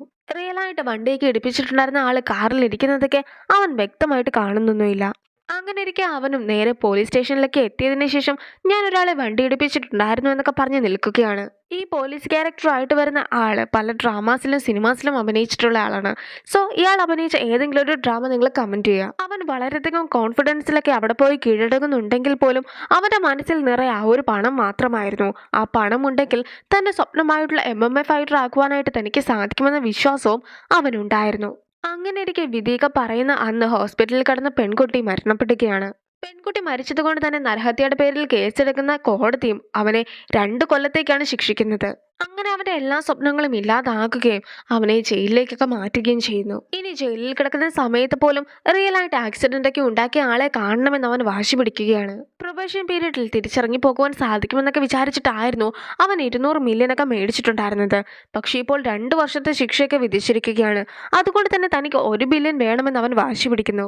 അഥവാ ഈ ഒരു പണം തന്നില്ല എങ്കിൽ താൻ ആയിരുന്നില്ല ആക്സിഡന്റ് നടത്തിയതെന്നും തനിക്ക് ഒരാൾ പണമൊക്കെ നൽകിയിട്ട് ഈ ഒരു കുറ്റം ഏറ്റെടുപ്പിക്കുകയായിരുന്നുവെന്നുമുള്ള കാര്യമൊക്കെ പോലീസിനെ അറിയിക്കുമെന്നും ഇപ്പോൾ തനിക്ക് കിട്ടിയതിന്റെ ഇരട്ടിയിലധികം ശിക്ഷയ്ക്ക് അയാൾക്ക് കിട്ടുന്നതായിരിക്കുമെന്നും അവൻ പറയുകയാണ്. പക്ഷെ നീ ഇങ്ങനെയൊക്കെ ചെയ്യുകയാണെങ്കിൽ മരണം എത്രയും വേഗം നിന്നെ തേടി എത്തുന്നതായിരിക്കുമെന്നൊക്കെ അഡ്വക്കേറ്റും അവനെ ഭീഷണിപ്പെടുത്തുന്നു. അങ്ങനെ ഈജെ അത്രയും കാര്യങ്ങളായിരുന്നു ഓർത്തെടുത്തിട്ടുണ്ടായിരുന്നത്. പോലീസും അവരോട് അടിയൊന്നും ഉണ്ടാക്കാതെ മര്യാദയ്ക്ക് ഓരോ സ്ഥലത്ത് പോയി ഇരിക്കുവാനായിട്ടൊക്കെ ആവശ്യപ്പെടുന്നു. ജിൻസങ് ആദ്യമായിട്ട് ഇവരുടെ സെല്ലിലേക്ക് എത്തി കഴിഞ്ഞപ്പോഴത്തേക്കും ടൈസങ് വിചാരിച്ചിട്ടുണ്ടായിരുന്നത് എന്തെങ്കിലും പെണ്ണുകേസിലൊക്കെ പെട്ട് അവൻ അകത്തായതായിരിക്കുമെന്നാണ്. ഞാൻ ഒരാളെ കൊന്നിട്ടുണ്ടായിരുന്നു, ആളുകൾ എന്നെ സൈക്കോപാത്ത് എന്നൊക്കെയാണ് വിളിക്കുന്നത്. എനിക്കും ബ്ലഡിനോട് അത്യാർത്തിയൊക്കെ തോന്നി തുടങ്ങിയിരിക്കുന്നു. നിങ്ങൾ മര്യാദയ്ക്കിരുന്നില്ല എങ്കിൽ അടുത്തതായിട്ട് ഞാൻ നിങ്ങളെ ആയിരിക്കും കൊല്ലുവാനായിട്ട് പോകുക എന്നൊക്കെ ജിൻസങ് പറയുമ്പോഴത്തേക്കും അവിടെ ഉണ്ടായിരുന്ന എല്ലാവരും ഒരുപോലെ പേടിച്ചിരുന്നു. നേരത്തെ ടൈസങ്ങിനെ പേടിപ്പിച്ചതുപോലെ ഇപ്പോൾ ഈജയുടെ അടുത്ത് നിനക്ക് മരിക്കണമെന്ന് ആഗ്രഹമുണ്ടോ എന്നൊക്കെ ജിൻസങ് ചോദിക്കുമ്പോഴത്തേക്കും അവനും ഭയങ്കര ചിരിയാണ്. ഈജയും സെൽമേറ്റ്സിനോട് പോലീസ് വരുന്നുണ്ടോ എന്നൊക്കെ നോക്കുവാൻ പറഞ്ഞിട്ട് ഇപ്പോൾ ജിൻസങ്ങിനെ തല്ലുകയാണ്. നീയാണോ വലിയ സൈക്കോപാത്ത് കില്ലർ, ആളുകളെ പറ്റിക്കുന്നത് നീ ഇതുവരെയായിട്ട് നിർത്തിയില്ല എന്നൊക്കെ ആയിരുന്നു ഈജ അവനോട് ചോദിച്ചിട്ടുമുണ്ടായിരുന്നത്. ധൈര്യമുണ്ടെങ്കിൽ നീ എന്നെ തിരിച്ചു തല്ലെന്നൊക്കെ ഈജ പറഞ്ഞു കഴിയുമ്പോഴത്തേക്കും അവനോട് വഴക്കൊക്കെ ഉണ്ടാക്കിയതിന് ജിൻസങ് ക്ഷമയും ചോദിക്കുന്നു. നീ എന്നോട് വഴക്കുണ്ടാക്കിയതിനായിരുന്നില്ല, മറിച്ച് ഹിക്സോയോടാണ് നീ ക്ഷമ ചോദിക്കേണ്ടിയിരുന്നതെന്നൊക്കെ ഈജയും പറയുകയാണ്. അവൻ എങ്ങനെയാണ് ഹിക്സോനെ കുറിച്ച് അറിയാവുന്നതെന്ന സംശയത്തിലായിരുന്നു ജിൻസങ് ഉണ്ടായിരുന്നത്. അങ്ങനെ ഇരിക്കെ ഈജയും ജിൻസങ് ശരിക്കും ആരായിരുന്നു എന്ന കാര്യമൊക്കെ സെൽമേറ്റ്സിന്റെ അടുത്ത് പറഞ്ഞു കൊടുക്കുകയാണ്. ഈവൻ സ്കൂളിൽ അറിയപ്പെടുന്ന ഒരു ബുള്ളിയായിരുന്നു അവനും. ഒരു കുട്ടീനെ ഒരുപാട് ഉപദ്രവിക്കുകയും ഒടുവിൽ ആ കുട്ടി സൂയിസൈഡ് ചെയ്യുന്നതിന്റെ അടുത്ത് വരെ എത്തുകയും ചെയ്തതാണ്. പിന്നീട് ആ കുട്ടി കാരണം ഇവന്റെ ബുള്ളി സ്ഥാനമൊക്കെ നഷ്ടപ്പെടുകയും ഇവനെ പലരും ബുള്ളി ചെയ്യുകയും ചെയ്തപ്പോഴത്തേക്കും ആ കുട്ടിയോടുള്ള ദേഷ്യം കാരണം ഇവൻ ആ കുട്ടീനെ പിറകിൽ നിന്നും ഇഷ്ടിക്കൊക്കെ അടിച്ചു കൊന്നതായിരുന്നു.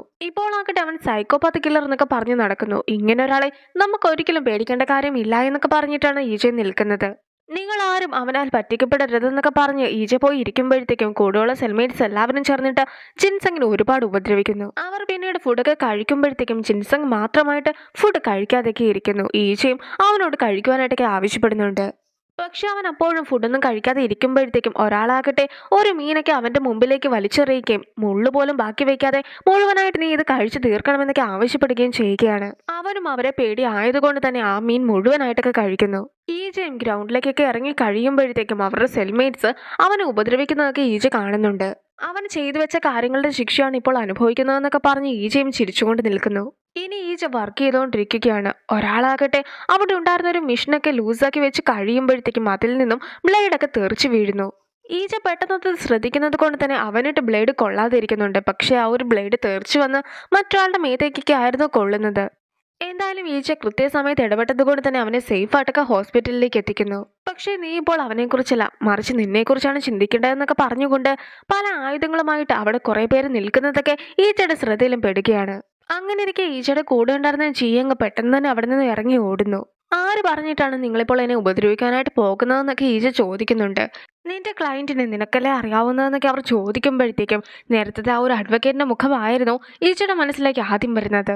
അത്രയും പേര് കൂടിയിട്ട് ഈജനെ ഉപദ്രവിക്കുകയാണ്. പക്ഷെ ഇപ്പോൾ ഈജയുള്ള ബോഡിയുടെ ഓണറൊക്കെ ഒരു MMA ഫൈറ്റർ ആക്കുവാനായിട്ട് ആഗ്രഹിച്ച ആളാണല്ലോ. അതുകൊണ്ട് തന്നെ അത്രയും പേരെ നിസ്സാരമായിട്ടൊക്കെ അവനെ ഇടിച്ചിടുവാനായിട്ട് സാധിക്കുന്നുണ്ട്. ഇപ്പോൾ അവനുള്ള ബോഡിയുടെ ഓണറൊക്കെ ഒരു തെറ്റും ചെയ്യാതെ ജയിലിൽ കിടക്കുന്ന ഒരാളാണ്. മാത്രമല്ല അവന്റെ പ്രായവും കുറവാണ്, നല്ലപോലെ തന്നെ ശക്തിയുമുണ്ട്. താൻ ഈ ഒരു ബോഡിയിലെങ്കിലും സർവൈവ് ചെയ്യുമെന്ന വിശ്വാസമൊക്കെ ആയിട്ട് അവൻ നിൽക്കുമ്പോഴത്തേക്കും ജിയങ്ങും ഒരു വലിയ കമ്പി കഷ്ണമൊക്കെ ആയിട്ട് അവിടേക്ക് ഓടിയെത്തുന്നു. ഈജ ഒറ്റയ്ക്ക് അത്രയും പേരെ തോൽപ്പിച്ച കാഴ്ചയൊക്കെ ആയിരുന്നു ജിയങ്ങും കാണുന്നത്. ഈ ഒരു ജയിലിലേക്കൊക്കെ എത്തിപ്പെട്ടതിനെ കുറിച്ച് ഓർക്കുമ്പോഴത്തേക്കും ജിയങ്ങിന് വല്ലാത്ത കുറ്റബോധമുണ്ടായിരുന്നു. ഇനി അതിനെക്കുറിച്ചൊക്കെ ഈജയോട് ചോദിക്കുമ്പോഴത്തേക്കും അവൻ സ്വന്തം കാര്യത്തെക്കുറിച്ചാണ് പറയുന്നത്. ആദ്യം തനിക്ക് സംഭവിക്കുന്ന കാര്യങ്ങളൊന്നും തന്നെ ശരിയല്ല എന്നൊരു തോന്നലായിരുന്നു ഈജയ്ക്ക് ഉണ്ടായിരുന്നത്. പക്ഷെ ഇപ്പോൾ മരണത്തിന്റെ ട്രാപ്പിലായി പോയിട്ടുണ്ടായിരുന്ന അവനാകട്ടെ ഈ ഒരു ജയിലിലൊക്കെ കിടക്കുമ്പോഴത്തേക്കും താൻ ഇങ്ങനെ ഒന്നും ചെയ്യുവാനായിട്ട് പാടില്ലായിരുന്നു എന്നൊരു കുറ്റബോധമൊക്കെ അവനും തോന്നി തുടങ്ങിയിരിക്കുന്നു. താൻ തൻ്റെ തന്നെ ജീവിതം ഇല്ലാതാക്കിയെന്ന കാര്യമൊക്കെ അവന് മനസ്സിലാക്കി കഴിഞ്ഞിരിക്കുന്നു. ശരിക്കുമുള്ള നരകമൊക്കെ എങ്ങനെയാണെന്ന് മനസ്സിലാക്കിയത് കൊണ്ട് തന്നെ ഇനി തനിക്ക് ജീവിച്ചിരിക്കാതെ മറ്റൊരു മാർഗങ്ങളും ഇല്ല എന്ന കാര്യവും ഈജ പറയുന്നു. ഈ ഒരു സത്യങ്ങളെല്ലാം തന്നെ ഞാൻ മനസ്സിലാക്കി വന്നപ്പോഴത്തേക്കും ഒരുപാട് വൈകി പോയിരിക്കുന്നു. പക്ഷെ നിനക്ക് സമയമുണ്ടെന്നൊക്കെ പറഞ്ഞിട്ട് ഈജ അവനെ സമാധാനിപ്പിക്കുന്നു. രാത്രിയിൽ എല്ലാവരും കിടന്നുറങ്ങുമ്പോഴത്തേക്കും ജിൻസങ് മാത്രം എണീറ്റ് വന്നിട്ട് അവന്റെ കയ്യിലുണ്ടായിരുന്ന ബ്രഷിനൊക്കെ അവൻ ഒരുപാട് മൂർച്ച കൂട്ടി വെച്ചിട്ടുണ്ടായിരുന്നു. അവൻ വീണ്ടും ഇതുപോലെ എന്തെങ്കിലും ചെയ്യുമെന്ന കാര്യമൊക്കെ ഈജയ്ക്ക് ഉറപ്പായിരുന്നു. അവൻ ഈ ചെയ്യുന്ന കാര്യങ്ങളെക്കുറിച്ച് ഓർക്കുമ്പോഴത്തേക്കും അവനെ കൊല്ലുവാനുള്ള ദേഷ്യമൊക്കെ ഈജയ്ക്ക് ഉണ്ടായിരുന്നു. പക്ഷെ ഒരു 10 ബില്യനൊക്കെ കണ്ടുപിടിക്കേണ്ടതായിട്ടുണ്ടല്ലോ. അതിൻ്റെ ഇടയ്ക്ക് ഇവനെ ഒരു ശല്യമാക്കി കൂടെ കൂട്ടുവാനായിട്ട് ഈജ തയ്യാറായിരുന്നില്ല. ഞാൻ നിന്നെ തല്ലിയപ്പോൾ നിനക്ക് വേദനിച്ചോ? ടൈസൺ തല്ലിയതിനേക്കാളും വേദന കൂടുതലായിരുന്നോ ഇതേ എന്നൊക്കെ ഈച്ചയും അവനോട് ചോദിക്കുകയാണ്. ഈ ടൈസൊക്കെ എന്ന് പറയുന്നത് ക്ലാസ്സിലെ സ്ട്രോങ് ആയിട്ടുള്ള ഒരു ബുള്ളി ആയിരുന്നു.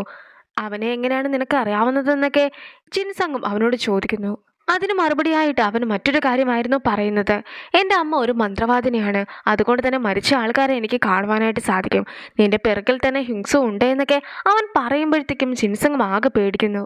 ഹിംസ ഒരിക്കൽ നിന്റെ തലവഴിയൊക്കെ നൂഡിൽസ് ഒഴിച്ചിട്ടില്ലായിരുന്നു എന്നൊക്കെ അവൻ ചോദിക്കുമ്പോഴത്തേക്കും ജിൻസങ്ങും അതെല്ലാം തന്നെ പൂർണ്ണമായിട്ട് വിശ്വസിക്കുന്നു. ഹ്യുക്സോനെ കൊന്നതിനെ കുറിച്ചൊക്കെ ഓർക്കുമ്പോഴത്തേക്കും അവനോട് നിനക്കൊരു ക്ഷമയെങ്കിലും ചോദിക്കുവാനായിട്ടുണ്ടോ എന്നൊക്കെ ഈജ ചോദിക്കുമ്പോഴത്തേക്കും അവൻ കാരണമാണ് ഇപ്പോൾ ഞാൻ ജയിലിൽ കിടക്കുന്നതെന്നൊക്കെ പറഞ്ഞിട്ട് ഹിംസോനെ കുറ്റപ്പെടുത്തുകയായിരുന്നു അവനും. ജിൻസങ്ങിന് ഒരിക്കലും ഒരു മാറ്റവും വരികയില്ല എന്ന സത്യമൊക്കെ ഈജ മനസ്സിലാക്കുകയാണ്. അതുകൊണ്ട് തന്നെ ഹ്യുക്സോ എപ്പോഴും നിന്റെ ഒപ്പം തന്നെ ഉണ്ടായിരിക്കുമെന്ന കാര്യമൊക്കെ അവനോട് പറയുമ്പോഴത്തേക്കും അവനും ആകെ പേടിച്ചു പോകുന്നു. ഈജ പോകുന്ന സമയത്തും ഹിംസോ നിന്റെ അടുത്ത് ക്ഷമയൊക്കെ ചോദിച്ചിട്ടുണ്ടായിരുന്നു എന്ന് പറഞ്ഞ് ഒരു സ്ട്രോബെറി മിൽക്കൊക്കെ അവൻ്റെ അടുത്തേക്ക് ഇട്ട് കൊടുക്കുകയാണ്. പക്ഷെ അത് കാണുമ്പോഴും പണ്ട് ഹിക്സോനെ ഉപദ്രവിച്ചതിനെ കുറിച്ചൊക്കെ ആയിരുന്നു ജിൻസങ് ഓർക്കുന്നത്. അങ്ങനെ അവനും ആകെ പേടിച്ച് മാനസിക നിലയൊക്കെ തെറ്റിയ രീതിയിൽ ഇരിക്കുകയാണ്. ഈജയ്ക്ക് ജിൻസങ്ങിനെ കൊല്ലണമെന്ന ആഗ്രഹമൊക്കെ ഉണ്ടായിരുന്നു. പക്ഷെ അവനെ കൊല്ലുവാനായിട്ട് നിൽക്കുകയാണെങ്കിൽ ജീവിതകാലം മുഴുവൻ ഈ ഒരു ജയിലിലൊക്കെ കഴിയേണ്ടതായിട്ട് വരും. പക്ഷേ ഇപ്പോൾ താൻ ഇവന് കൊടുത്തിരിക്കുന്ന ഈ ഒരു ശിക്ഷയൊക്കെ വളരെ വലുതാണെന്നുള്ള കാര്യമൊക്കെ അവന് മനസ്സിലാക്കി കഴിഞ്ഞിട്ടുണ്ടായിരുന്നു. ഒരിക്കലും തൻ്റെ ജീവിതം നശിപ്പിച്ചു എന്ന് ഇനി അവന് തോന്നുവാനായിട്ട് പാടില്ല. അതൊന്നും തോന്നാതെ ഹാപ്പി ആയിട്ട് ജീവിക്കുവാനായിട്ടായിരുന്നു അവൻ തീരുമാനിച്ചിട്ടുള്ളത്. അങ്ങനെ അവനും ചിയങ്ങും കൂടി ചേർന്നിട്ട് ജയിലിൽ നിന്നും ഇറങ്ങുകയാണ്. അവനെ കാത്ത ആ ഒരു അഡ്വക്കേറ്റും ഉണ്ടായിരുന്നു. അതിൻ്റെ തൊട്ടടുത്തായിട്ട് മറ്റൊരു കാറൊക്കെ നിർത്തി ഇട്ടിരിക്കുന്നതും ഈജ ശ്രദ്ധിക്കുന്നു. അഡ്വക്കേറ്റ് ഈജയ്ക്ക് പണമൊക്കെ കൊടുക്കുവാനായിട്ട് തയ്യാറായിരുന്നെങ്കിലും ഇനി തനിക്ക് ഹാപ്പി ആയിട്ട് ജീവിക്കണമെന്നാണ് ആഗ്രഹമെന്ന കാര്യമൊക്കെ ഈജയും പറയുകയാണ്. അതുകൊണ്ട് തന്നെ ആ ഒരു പണം ഒന്നും തന്നെ മേടിക്കുവാനായിട്ട് അവൻ തയ്യാറാകുന്നില്ല. ഞാൻ ഒരിക്കലും റിയൽ ആയിട്ടുള്ള ആളുടെ കാര്യമൊന്നും പോലീസിനോട് പറയുകയില്ല. പക്ഷേ എനിക്ക് ഈ പണമൊന്നും വേണ്ട എന്ന് പറഞ്ഞ് അവനും അവിടെ നിന്നും പോകുന്നു. ഇതിനു മുമ്പ് അവൻ പണത്തിന്റെ പേരിൽ കൊല്ലപ്പെട്ട കാര്യമൊക്കെ ഓർക്കുകയും അതേ സ്ഥലത്ത് തന്നെ അവൻ എത്തിച്ചേരുകയും ചെയ്യുന്നു. അവനും അവിടെ ഉണ്ടായിരുന്നൊരു ബോട്ടൊക്കെ എടുത്ത് പോകുമ്പോഴത്തേക്കും അവനെ ആരോ ഒരാൾ നിരീക്ഷിക്കുന്നുണ്ടായിരുന്നു. അവന് ഒരു വീടിന്റെ അകത്തേക്കൊക്കെ കയറി ചെന്നതിന് ശേഷം ചുകൾ സൂക്ഷിച്ചു വെച്ചിട്ടുണ്ടായിരുന്ന ആ ഒരു 10 ബില്യനൊക്കെ കണ്ടെത്തുകയാണ്. മില്യൺസ് ഓഫ് വോൺസ് ഒക്കെ വില വരുന്ന ഒരുപാട് ഡയമണ്ട്സും ആ ഒരു കൂടെ ഉണ്ടായിരുന്നു. ഈ ഒരു പണമൊക്കെ കൊണ്ട് തനിക്കൊരു വലിയ വീടും ഫാൻസി കാറൊക്കെ മേടിക്കുവാൻ സാധിക്കുമെന്ന കാര്യം അവനും മനസ്സിലാക്കുന്നു. പക്ഷെ ജയിലിൽ നിന്നും ഇറങ്ങിയ ഒരാൾ പെട്ടെന്ന് കുറെ പണമൊക്കെ ആയിട്ട് നിൽക്കുകയാണെങ്കിൽ ആൾക്കാർക്ക് സംശയം തോന്നുമല്ലോ. അതുകൊണ്ട് തന്നെ പാതി എന്തെങ്കിലും ഒരു കാര്യമൊക്കെ ആലോചിച്ച് തീരുമാനിക്കാമെന്ന് പറഞ്ഞ് അവന് റെസ്റ്റ് എടുക്കുന്നു. അങ്ങനെ അവൻ ഉറങ്ങിക്കൊണ്ടൊക്കെ ഇരിക്കുമ്പോഴത്തേക്കും അവൻ്റെ ശരിക്കുമുള്ള അമ്മ അടുത്ത് വന്നിരിക്കുന്നതായിട്ടൊക്കെ അവനും ഒരു സ്വപ്നം കാണുന്നു. പിന്നീട് അവൻ എണീറ്റ് കഴിയുമ്പോഴത്തേക്കും അവൻ്റെ ഇപ്പോഴത്തെ ബോഡിയുടെ ഓണറിന്റെ അമ്മയുടെ കോളൊക്കെ അവന് വരികയാണ്. പണ്ട് അവൻ സൂയിസൈഡ് ചെയ്യുവാനായിട്ട് ശ്രമിക്കുന്ന സമയത്തും അവൻ്റെ അമ്മയുടെ കോളൊക്കെ വരുന്നുണ്ടായിരുന്നു. പക്ഷെ അന്ന് അവൻ അത് എടുക്കുവാനായിട്ടുള്ള ധൈര്യം ഉണ്ടായിരുന്നില്ല. ഇത്തവണയും എടുക്കേണ്ട എന്നൊക്കെ അവൻ ഓർക്കുന്നുണ്ടെങ്കിൽ പോലും അവൻ അറിയാതെ അത് എടുത്തു പോകുന്നു. നീ എനിക്ക് വേണ്ടിയല്ല ഇതെല്ലാം തന്നെ ചെയ്തത്, അതുകൊണ്ട് തന്നെ നീ എന്നോട് ക്ഷമിച്ച് തിരിച്ച് വീട്ടിലേക്കൊക്കെ എത്തുകയില്ലേ എന്നൊക്കെ അമ്മ ചോദിക്കുമ്പോഴത്തേക്കും അവൻ്റെ കണ്ണുകളൊക്കെ നിറഞ്ഞൊഴുകുന്നു. അവനും സ്വന്തം അമ്മയോട് സംസാരിച്ചൊരു ഫീലൊക്കെ ആയിരുന്നു കിട്ടിയിട്ടുണ്ടായിരുന്നത്. അങ്ങനെ അവനും 2 ബാഗിലായിട്ടൊക്കെ പണം മാറ്റുന്നു. അതായത് അവനിനി ടൈസങ് ആയിട്ടാണ് ജീവിക്കുവാനായിട്ട് പോകുന്നത്. അതുകൊണ്ട് തന്നെ അവൻ്റെ സ്വന്തം അമ്മയ്ക്ക് ജീവിക്കാനായിട്ടുള്ള പണമൊക്കെ ആവശ്യമായിട്ടുണ്ടല്ലോ. സോ ഈ ഒരു പണമൊക്കെ അമ്മയ്ക്ക് കൊടുക്കാമെന്നായിരുന്നു അവൻ്റെ തീരുമാനം. ബാക്കിയുള്ള പണം അവൻ ലോക്കറിലുമാക്കുന്നു. അങ്ങനെ ലോക്കറിലാക്കുമ്പോഴത്തേക്കും 4 ദിവസത്തേക്ക് മാത്രമായിരുന്നു ആ ഒരു ലോക്കറിലൊക്കെ പണം സൂക്ഷിക്കുവാനായിട്ട് സാധിക്കുക. അതിനു മുമ്പ് പണം എടുത്തില്ല എങ്കിൽ ആ ഒരു പണം എല്ലാം തന്നെ അവന് നഷ്ടപ്പെടുന്നതുമാണ്. അങ്ങനെ ഈ ടൈസൺ താമസിക്കുന്ന സ്ഥലത്തേക്കൊക്കെ നടക്കുമ്പോഴത്തേക്കും ആരോ ഒരാൾ അവനെ ഫോളോ ചെയ്യുന്നുണ്ടായിരുന്നു. അവനും അമ്മയുടെ ഒരു കോളൊക്കെ വന്ന് കഴിയുമ്പോഴത്തേക്കും പെട്ടെന്ന് അയാളും അവനെ കുത്തുന്നു. അവനും അയാൾ ആരാണെന്ന് മനസ്സിലാക്കാത്ത നിന്നെ അയച്ചത് ആരാണെന്നൊക്കെ ചോദിക്കുകയാണ്. അപ്പോഴായിരുന്നു 2 വർഷങ്ങൾക്ക് മുമ്പ് നീ കൊന്നിട്ടുണ്ടായിരുന്ന കുട്ടിയുടെ അച്ഛനാണ് ഞാനെന്നൊക്കെ പറഞ്ഞിട്ട് അയാളും നിൽക്കുന്നത്. നീ എൻ്റെ മകളെ കൊന്നിട്ടുണ്ടായിരുന്നെങ്കിലും നിനക്ക് വെറും 2 വർഷത്തെ ശിക്ഷ മാത്രമാണ് കിട്ടിയത്. പക്ഷെ നിന്നെ വെറുതെ വിടുവാനായിട്ട് ഞാൻ തീരുമാനിച്ചിട്ടില്ല എന്നൊക്കെ ആ അച്ഛൻ പറയുമ്പോഴത്തേക്കും ഇതിനു മുമ്പ് ആ അച്ഛൻ അനുഭവിച്ച വേദനകളെക്കുറിച്ചൊക്കെ കാണിക്കുകയാണ്. മരിക്കുന്നതിന് മുമ്പ് ആ കുട്ടി എന്തെങ്കിലും പറഞ്ഞിട്ടുണ്ടായിരുന്നോ എന്നൊക്കെ ടൈസങ്ങിനോട് ചോദിക്കുമ്പോഴത്തേക്കും അവനും ഒന്നും പറഞ്ഞിട്ടില്ല എന്നൊരു മറുപടിയൊക്കെ ആയിരുന്നു കൊടുത്തിട്ടുണ്ടായിരുന്നത്. പക്ഷെ ആ ഒരു അച്ഛനും എൻ്റെ മകൾ മരിക്കുന്നതിന് മുമ്പ് എന്തായിരുന്നു പറഞ്ഞിട്ടുണ്ടായിരുന്നതെന്നൊക്കെ ചോദിച്ച് ഒരുപാട് വിഷമിച്ചിട്ടൊക്കെ ഉണ്ടായിരുന്നു. അവനും ജയിലിൽ നിന്നും ഇറങ്ങുന്ന സമയം തൊട്ട് അവനെ ഫോളോ ചെയ്തിട്ടായിരുന്നു അച്ഛനും നിന്നിട്ടുണ്ടായിരുന്നത്. തൻ്റെ മകൾക്ക് കിട്ടാത്ത ഒരു സൗഭാഗ്യവും അവന് കിട്ടുവാനായിട്ട് പാടില്ല എന്ന് ഉറപ്പിച്ച അച്ഛനും അവനെ കൊല്ലുവാനായിട്ട് തന്നെ ആയിരുന്നു എത്തിയതും. നിങ്ങൾ എന്നോട് ക്ഷമിക്കണം, ഞാനായിരുന്നില്ല, മറിച്ച് മറ്റൊരാളായിരുന്നു നിങ്ങളുടെ മകളെ കൊന്നിട്ടുണ്ടായിരുന്നതെന്നൊക്കെ പറഞ്ഞ് അവൻ നിൽക്കുമ്പോഴത്തേക്കും പെട്ടെന്ന് ആരോ ഒരാൾ ഇവരുടെ അടുത്തേക്കൊക്കെ വരുന്ന ശബ്ദം കേൾക്കുന്ന അച്ഛനും അവൻ അവിടെ തന്നെ ഇട്ടേച്ചോടുന്നു. അങ്ങനെ ഇരിക്കെ അവിടേക്ക് എത്തിയിട്ടുണ്ടായിരുന്നത് ജിയങ് ആയിരുന്നു. നീ മരിച്ചു എന്നായിരുന്നു ഞാൻ കരുതിയിട്ടുണ്ടായിരുന്നത്. നീ മരിക്കാതിരുന്നത് നന്നായി. എനിക്ക് നിന്നെ കൊല്ലുവാനായിട്ടൊരു അവസരമൊക്കെ കിട്ടിയല്ലോ എന്ന് പറഞ്ഞ് അവനും സന്തോഷിക്കുകയാണ്. അവിടെ എന്താണ് സംഭവിക്കുന്നതെന്ന് ഈജയ്ക്ക് മനസ്സിലാകുന്നേ ഉണ്ടായിരുന്നില്ല. നേരത്തെ ഒരു കൂട്ടം ആൾക്കാരൊക്കെ ഈജനെ ഉപദ്രവിക്കുവാനായിട്ട് എത്തിയിട്ടുണ്ടായിരുന്നല്ലോ. ആ ഒരു കൂട്ടത്തിലെ ആൾ തന്നെ ആയിരുന്നു ജിയങ്ങും. ചിലരാകട്ടെ ഈജനെ കൊല്ലുകയാണെങ്കിൽ ജിയങ്ങിന് പണം നൽകാമെന്നൊക്കെ പറഞ്ഞിട്ടുണ്ടായിരുന്നു. ആ ഒരു പണത്തിന് വേണ്ടിയാണ് ഇപ്പോൾ കൊല്ലുവാനായിട്ട് നോക്കുന്നതും. നിനക്ക് എത്ര രൂപ വേണമെങ്കിലും തരുവാനായിട്ട് ഞാൻ തയ്യാറാണെന്നൊക്കെ ഈജ പറയുന്നുണ്ടെങ്കിലും ജയിലിൽ നിന്നും ഇറങ്ങിയിട്ടുണ്ടായിരുന്ന നിനക്ക് എവിടെ നിന്നുമാണ് പണമെന്നൊക്കെ ചോദിച്ചുകൊണ്ട് ജിയങ്ങും അവനെ കുത്തുന്നു. 200 മില്യന് വേണ്ടിയിട്ടായിരുന്നു ജിയങ്ങും അവനെ കൊല്ലുവാനായിട്ട് നോക്കിയിട്ടുണ്ടായിരുന്നത്. അവൻ മരിക്കുവാനായിട്ട് കിടക്കുമ്പോഴത്തേക്കും അവന്റെ അമ്മ അവനെ കോൾ ചെയ്യുന്നുണ്ടെങ്കിൽ പോലും ആ ഒരു കോളൊന്നും എടുക്കുവാനായിട്ട് അവന് സാധിക്കുന്നില്ല. ഓരോ തവണ മരിക്കുമ്പോഴും വളരെയധികം ദേഷ്യപ്പെട്ടൊക്കെ ആയിരുന്നല്ലോ ഈജ എണീറ്റ് വരുന്നത്. പക്ഷെ ഇത്തവണയാകട്ടെ അവൻ വളരെയധികം ഇമോഷണലായി മാറിയിട്ടുണ്ടായിരുന്നു. അവനും അമ്മേനെ വിളിച്ച് കരയുകയാണ്. പിന്നീട് അവൻ മരണത്തിന്റെ അടുത്തേക്ക് ചെല്ലുന്നു. ആ പെൺകുട്ടിയുടെ അച്ഛന്റെ കുത്തൊന്നും ഏറ്റിട്ടില്ലായിരുന്നുവെങ്കിൽ ഞാൻ ഒരിക്കലും കൊല്ലപ്പെടുകയില്ലായിരുന്നു. അതുകൊണ്ട് തന്നെ ഞാൻ ഏറ്റവും ആദ്യമായിട്ട് ആ പെൺകുട്ടിയുടെ ഫാമിലിയിൽ ചെന്ന് കാണിക്കുകയായിരുന്നു ചെയ്യേണ്ടിയിരുന്നതെന്നൊക്കെ ഈ ചെയ്യാൻ മനസ്സിലാക്കുകയാണ്. അതെങ്ങനെയാ? നീ ഭയങ്കര സെൽഫിഷ് അല്ലേ? അങ്ങനെയുള്ള നീ എപ്പോഴും നിന്നെക്കുറിച്ച് മാത്രമായിരിക്കും ചിന്തിക്കുക, അല്ലാതെ ബാക്കിയുള്ള ആൾക്കാരുടെ വിഷമത്തെക്കുറിച്ച് നീ ഒരിക്കലും ചിന്തിക്കാറില്ല എന്നൊക്കെ മരണവും അവനോട് പറയുന്നു. പിന്നെ എൻ്റെ റിയൽ ആയിട്ടുള്ള ലൈഫിൽ ഞാൻ ഒരിക്കലും കൊല്ലപ്പെട്ടതല്ല, മറിച്ച് ഞാൻ ആത്മഹത്യ ചെയ്യുകയായിരുന്നു ചെയ്തിട്ടുണ്ടായിരുന്നതെന്നൊക്കെ അവൻ പറഞ്ഞു കഴിയുമ്പോഴത്തേക്കുമാണ് ആ ഒരു പണത്തെക്കുറിച്ച് അവൻ വീണ്ടും ഓർക്കുന്നത്. അതുകൊണ്ട് തന്നെ നീ എന്നെ ഇപ്പോൾ തന്നെ ഷൂട്ട് ചെയ്യണം, എനിക്ക് മരിക്കേണ്ടത് വളരെയധികം അത്യാവശ്യമുള്ള കാര്യമാണെന്നൊക്കെ അവനും മരണത്തോട് പറയുകയാണ്. അപ്പോൾ മരണവും അവനെ നോക്കി ചിരിച്ചതിന് ശേഷം അവനെ ഷൂട്ട് ചെയ്ത് കൊല്ലുന്നു. എന്തിനാണ് മരണം തന്നെ നോക്കി ചിരിച്ചതെന്നൊക്കെ ആയിരുന്നു അവൻ അപ്പോഴും ആലോചിക്കുന്നത്. എന്തായാലും അവൻ അടുത്ത ജീവിതത്തിലേക്ക് കടന്നു കഴിഞ്ഞിരിക്കുന്നു. ഇതവൻ്റെ 6ാമത്തെ ജീവിതമാണ്. അവന് സംസാരിക്കുവാനോ അനങ്ങുവാനോ സാധിക്കുന്നുണ്ടായിരുന്നില്ല. എന്താണ് സംഭവം എന്നറിയാതെ അവന് ചുറ്റും നോക്കുമ്പോഴത്തേക്കുമാണ് ഒരു കണ്ണാടിയിൽ അവന് മുഖമൊക്കെ കാണുന്നത്. ഇത്തവണ ഒരു കുഞ്ഞു കുട്ടിയുടെ ശരീരത്തിലേക്കാണ് താൻ പ്രവേശിച്ചിട്ടുള്ളതെന്ന കാര്യം അവനും മനസ്സിലാക്കുന്നു. മരണവും അവനെ നോക്കി ചിരിച്ചിട്ടുണ്ടായിരുന്നതിൻ്റെ കാരണം അവൻ അപ്പോഴാണ് മനസ്സിലാക്കുന്നത്. ഈ ഒരു ശരീരത്തിൽ ഇരുന്നു കൊണ്ട് എങ്ങനെയാണ് 10 ബില്യനൊക്കെ സ്വന്തമാക്കുവാൻ സാധിക്കുക എന്നോർത്ത് അവനും കരയുന്നു.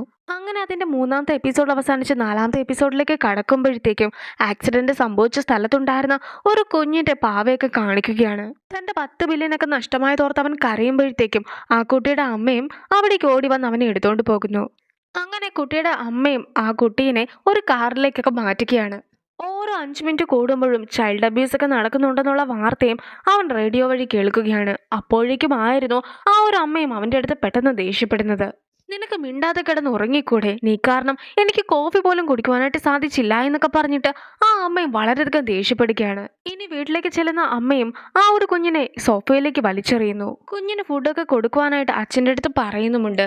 അങ്ങനെ ഇരിക്കെ അമ്മ ദുഷ്ടാണെങ്കിലും അച്ഛൻ പാവമാണല്ലോ എന്നൊക്കെ വിചാരിച്ച് ഈജ ഇരിക്കുമ്പോഴത്തേക്കും 4 മാസം മുമ്പ് എക്സ്പയറി ഡേറ്റ് ഒക്കെ കഴിഞ്ഞിട്ടുണ്ടായിരുന്ന ഒരു ഫുഡ് ഐറ്റം അതിൻ്റെ എക്സ്പയറി ഡേറ്റ് കഴിഞ്ഞു എന്ന് മനസ്സിലായിട്ടും ആ കുഞ്ഞിന് അച്ഛൻ നൽകുകയാണ്. ഡേറ്റ് ഒക്കെ കഴിഞ്ഞിട്ടുണ്ടെങ്കിലും ഇത് കഴിക്കുന്നത് കൊണ്ട് കുഴപ്പമൊന്നും ഇല്ല എന്നൊക്കെ പറഞ്ഞിട്ട് അച്ഛനും ആ ഒരു ഫുഡൊക്കെ അവൻ്റെ വായിലേക്ക് കുത്തിക്കയറ്റി വെക്കുന്നു. അവനത് കഴിക്കാതെ ആകുമ്പോഴത്തേക്കും അച്ഛനാകട്ടെ അവനെ വഴക്കൊക്കെ പറയുകയാണ്. അങ്ങനെ ഇരിക്കെ ഒരു പോലീസും മറ്റൊരു സ്ത്രീയും കൂടി ചേർന്നിട്ട് അവരുടെ ഡോറിൻ്റെ വെളിയിൽ നിൽക്കുന്നു. അമ്മയും റൂമിലിരുന്ന് സ്മോക്കൊക്കെ ചെയ്യുകയായിരുന്നു. പക്ഷെ പോലീസ് വരുന്നുണ്ടെന്ന് മനസ്സിലായി കഴിയുമ്പോഴത്തേക്കും വളരെയധികം നോർമലായിട്ടൊക്കെ അവരും പെരുമാറുന്നു. അവരുടെ കുഞ്ഞിൻ്റെ ശരീരത്തിൽ ഓരോ പാടൊക്കെ ഇതിനു മുമ്പ് പോയ ഹോസ്പിറ്റലിലെ ഡോക്ടർ നോട്ടീസ് ചെയ്തിട്ടുണ്ടായിരുന്നു. അതുകൊണ്ട് തന്നെ ഇവിടെ ചൈൽഡ് അബ്യൂസ് ഒക്കെ നടക്കുന്നുണ്ടെന്നുള്ള ഒരു ഇൻഫോർമേഷൻ കിട്ടിയതുകൊണ്ടാണ് പോലീസും ഇപ്പോൾ ഒരു ഡോക്ടറുമായിട്ട് എത്തിയിട്ടുള്ളത്. ഡോക്ടറും അങ്ങനെ വന്ന് കുഞ്ഞിനെ പരിശോധിച്ചുകൊണ്ടൊക്കെ ഇരിക്കുമ്പോഴത്തേക്കും എനിക്ക് കാര്യമായി എന്തൊക്കെയോ സംഭവിച്ചിട്ടുണ്ട്, നിങ്ങൾ ശരിക്കും ഒന്ന് നോക്കുക എന്നൊക്കെ ഈജയും സ്വയം പറയുന്നുണ്ട്. അങ്ങനെ ഇരിക്കുകയാണ് അച്ഛനും അച്ഛൻ്റെ കയ്യിലുണ്ടായിരുന്ന ഒരു കാർഡൊക്കെ എടുത്ത് കാണിച്ചു കൊടുക്കുന്നത്. അച്ഛനാകട്ടെ കുട്ടികളെ സംരക്ഷിക്കുന്ന ഒരു സമിതിയുടെ അംഗമാണ്. അതുകൊണ്ട് തന്നെ അച്ഛൻ ഒരിക്കലും ഇങ്ങനത്തെ കാര്യങ്ങളൊന്നും ചെയ്യുകയില്ല എന്ന് അവരോട് പറയുമ്പോഴത്തേക്കും അവരും അതൊക്കെ വിശ്വസിക്കുന്നു. അവർക്കും തെറ്റായിട്ടുള്ള ഒരു ഇൻഫോർമേഷൻ കിട്ടിയതാണെന്ന് പറഞ്ഞ് അവർ അവിടെ നിന്ന് പോകുമ്പോഴത്തേക്കും ഈജയും കരഞ്ഞുകൊണ്ട് അവരെ തിരിച്ചു വിളിക്കുവാനായിട്ട് നോക്കുന്നുണ്ട്. പക്ഷെ അവൻ എത്രയൊക്കെ കരഞ്ഞിട്ടും അവരതൊന്നും കാര്യമാക്കാതെ പോകുന്നു. അവർ പോയി കഴിയുമ്പോൾ തന്നെ ഈജയും കരച്ചിൽ നിർത്തുകയാണ്. അമ്മയാകട്ടെ നീ കാരണമാണ് ഇപ്പോൾ പോലീസൊക്കെ ഇവിടെ വന്നിട്ടുണ്ടായിരുന്നതെന്ന് പറഞ്ഞിട്ട് ആ ഒരു കുട്ടീനെ സോഫയിൽ നിന്നും എടുത്ത് താഴേക്കൊക്കെ ഇടുന്നു. നീ ജനിച്ചതിന് ശേഷം എൻ്റെ ലൈഫിൽ ഞാൻ എന്തൊക്കെ കാര്യങ്ങൾ ചെയ്തിട്ടുണ്ടോ അതൊന്നും തന്നെ ശരിയായിട്ടില്ല, എല്ലാത്തിനും കാരണം നീയാണെന്ന് പറഞ്ഞിട്ട് അവിടെ ഉണ്ടായിരുന്ന ഒരു തലയിണയൊക്കെ എടുത്തിട്ട് ആ കുഞ്ഞിനെ ശ്വാസം മുട്ടിച്ച് അമ്മ കൊല്ലുന്നു. അങ്ങനെ അവൻ അവന്റെ 6ാമത്തെ ജന്മത്തിലും പെട്ടെന്ന് തന്നെ കൊല്ലപ്പെടുകയാണ്. എല്ലാ ബോഡിയിലും ചെന്നപ്പോൾ എനിക്ക് അവരുടെ മെമ്മറീസും എബിലിറ്റീസും ഒക്കെ കിട്ടിയിട്ടുണ്ടായിരുന്നു. പക്ഷെ ഇത്തവണ എനിക്കതൊന്നും കിട്ടാത്തത് എന്തുകൊണ്ടാണെന്ന് അവൻ സംശയിക്കുമ്പോഴത്തേക്കും അതൊരു കുഞ്ഞു കുട്ടിയാണ്. അതുകൊണ്ട് തന്നെ കുട്ടിക്ക് ഓർമ്മകളൊന്നും തന്നെ ഇല്ല എന്ന കാര്യവും മരണം അവനെ മനസ്സിലാക്കി കൊടുക്കുന്നു. ഞാൻ ആ കുട്ടിയുടെ ബോഡിയിൽ ഉണ്ടായിരുന്നെങ്കിൽ പോലും ആരും അവനെ പേര് പോലും വിളിക്കുന്നത് ഞാൻ കേട്ടിട്ടുണ്ടായിരുന്നില്ല. അവർ ആ കുട്ടിയുടെ പേരൻസ് അല്ലേ, അപ്പോൾ ആ കുട്ടിക്ക് വേണ്ടി അവർ എന്തെങ്കിലുമൊക്കെ ചെയ്യേണ്ടതില്ല എന്നൊക്കെ ഈച്ച ചോദിക്കുമ്പോഴത്തേക്കും ആരെങ്കിലും എന്തെങ്കിലും ചെയ്യണമെന്ന് നമുക്ക് നിർബന്ധിക്കുവാനായിട്ട് സാധിക്കുകയില്ല എന്നായിരുന്നു മരണവും അവനോട് പറയുന്നത്. നീ ചുറ്റുമുള്ള ആരെക്കുറിച്ചും ആലോചിക്കാതെ പെട്ടെന്നൊരു ദിവസം മരണത്തേക്ക് തിരഞ്ഞെടുത്തു. പക്ഷെ ആ ഒരു കുട്ടിക്കാകട്ടെ സ്വന്തമായിട്ടൊരു തീരുമാനം പോലും എടുക്കുവാനായിട്ട് സാധിക്കുമായിരുന്നില്ല. ആ ഒരു കുട്ടീനെ പോലെ തന്നെ ഒരുപാട് ആൾക്കാർ ഇവിടെ ജീവിക്കുന്നുണ്ടെന്നുള്ള കാര്യവും മരണം അവനെ അറിയിക്കുന്നു. മരണവും അവനെ പല കാര്യങ്ങളും പറഞ്ഞ് മനസ്സിലാക്കിക്കുവാനായിട്ടൊക്കെ നോക്കുന്നുണ്ടെങ്കിൽ പോലും അവനാകട്ടെ അതൊന്നും കാര്യമാക്കാതെ എത്രയും വേഗം എന്നെ ഷൂട്ട് ചെയ്ത് കൊല്ല എന്നൊക്കെ പറഞ്ഞ് നിൽക്കുകയാണ്. നിന്റെ ഈ ഒരു ധൃതി കാരണം തന്നെ നീ എത്രയും വേഗം മരണപ്പെടുന്നതായിരിക്കുമെന്നൊക്കെ മരണവും പറയുന്നു. പക്ഷേ നീ ആരെങ്കിലും കൊല്ലുവാനായിട്ട് ശ്രമിക്കുകയാണെങ്കിൽ ഉറപ്പായിട്ടും ഞാൻ അതിൻ്റെ ഇടയ്ക്ക് ഇടപെടുമെന്ന് പറഞ്ഞിട്ട് അവനെയും ഷൂട്ട് ചെയ്ത് കൊല്ലുന്നു. അങ്ങനെ അവനും ഇപ്പോൾ 7ാമത്തെ ബോഡിയിലേക്ക് എത്തിക്കഴിഞ്ഞിരിക്കുകയാണ്. അവനും സമയമൊക്കെ നോക്കി കഴിയുമ്പോഴത്തേക്കും അവന് 15 മിനിറ്റ് മാത്രമേ മിച്ചമുണ്ടായിരുന്നുള്ളൂ. ഈ 15 മിനിറ്റിനുള്ളിൽ അവൻ ആ പണം ലോക്കറിൽ നിന്നും മാറ്റിയില്ല എങ്കിൽ ആ ഒരു പണം എന്നേക്കുമായിട്ട് നഷ്ടപ്പെടുന്നതായിരിക്കും. അങ്ങനെ അവൻ നോക്കുമ്പോഴത്തേക്ക് അവന്റെ തൊട്ടു മുമ്പിലായിരുന്നു ആ ഒരു ലോക്കറൊക്കെ ഉണ്ടായിരുന്നത്. അവനും ഒട്ടും ശ്രദ്ധയില്ലാതെ വഴിയിലൂടെയൊക്കെ ഓടി ഓടി ഏറ്റവും ഒടുവിലായിട്ട് ലോക്കറിൽ നിന്നും പണമൊക്കെ എടുക്കുന്നു. അവനങ്ങനെ കണ്ണാടിയിൽ നോക്കി കഴിയുമ്പോഴത്തേക്കും വളരെയധികം ഹാൻസം ആയിട്ടുള്ള ഒരാളുടെ ബോഡിയിലാണ് അവൻ ഉള്ളതെന്ന കാര്യമൊക്കെ അവൻ മനസ്സിലാക്കുന്നു. തൊട്ടടുത്ത് തന്നെ അയാളുടെ കുറെ ഫോട്ടോസൊക്കെ കാണുമ്പോഴത്തേക്കും അയാളൊരു മോഡലാണെന്നുള്ള കാര്യവും അവൻ മനസ്സിലാക്കുകയാണ്. അങ്ങനെ അവന് അയാളുടെ എല്ലാ ഓർമ്മകളും കിട്ടുന്നു. ഈ ഒരു വ്യക്തിയുടെ പേര് ജിയോനു എന്നാണ്. സ്കൂളിൽ പഠിക്കുന്ന സമയം തൊട്ട് സ്കൂളിലെ ബോയ്സൊക്കെ ഏത് ഗേൾസിനെ ആയിരുന്നോ സ്വപ്നം കണ്ടിട്ടുണ്ടായിരുന്നത് ആ ഒരു ഗേൾസിൻ്റെ ഒക്കെ ഫസ്റ്റ് ക്രഷ് ഇവനായിരുന്നു. അവനും അത്രത്തോളം ലുക്കൊക്കെ ഉണ്ടായിരുന്നത് കൊണ്ട് തന്നെ പെട്ടെന്ന് തന്നെ മോഡലിംഗ് ഫീൽഡിലേക്ക് അവന് കടക്കുവാനായിട്ട് സാധിച്ചു. അതുവഴി അവൻ ഒരുപാട് പണവും നേടിയെടുത്തു. ഒത്തിരി പണവും സൗന്ദര്യവുമുള്ള ഒരാളുടെ ശരീരത്തിൽ കയറിയ സന്തോഷമൊക്കെ ഈജയ്ക്കും ഉണ്ടായിരുന്നു. അങ്ങനെ ഈജയും കൊട്ടാരം പോലത്തെ അവന്റെ വീട്ടിലേക്ക് എത്തുന്നു. അവിടെ ആകട്ടെ ലക്ഷറീസ് ആയിട്ടുള്ള ഒരുപാട് വസ്തുക്കളൊക്കെ ഇരിക്കുന്നതും അവൻ കാണുകയാണ്. തൊട്ടു മുമ്പിലത്തെ ജന്മത്തിൽ ജീവിച്ചിട്ടുണ്ടായിരുന്ന ആ ഒരു കുട്ടീനെ കൊന്നതിന്റെ പേരിൽ ഇപ്പോൾ ആ കുട്ടിയുടെ പേരൻസിനെയൊക്കെ അറസ്റ്റ് ചെയ്തിരിക്കുകയാണ്.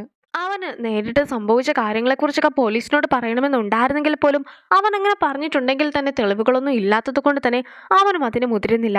അങ്ങനെ ഇരിക്കെയാണ് അതേ പത്രത്തിൽ തന്നെ ഒരു സീരിയൽ കില്ലറിനെ കുറിച്ച് എഴുതിയിട്ടുള്ള വാർത്തയും അവൻ വായിക്കുന്നത്. അതിന്റെ താഴെ ആകട്ടെ മറ്റൊരു ആക്സിഡന്റിനെ കുറിച്ചും എഴുതിയിട്ടൊക്കെ ഉണ്ടായിരുന്നു. അങ്ങനെ ഇരിക്കെ ഈ ഒരു മനുഷ്യൻ എങ്ങനെയായിരിക്കും മരിക്കുക എന്നൊക്കെ ഈച്ച സ്വയം ഓർക്കുന്നു.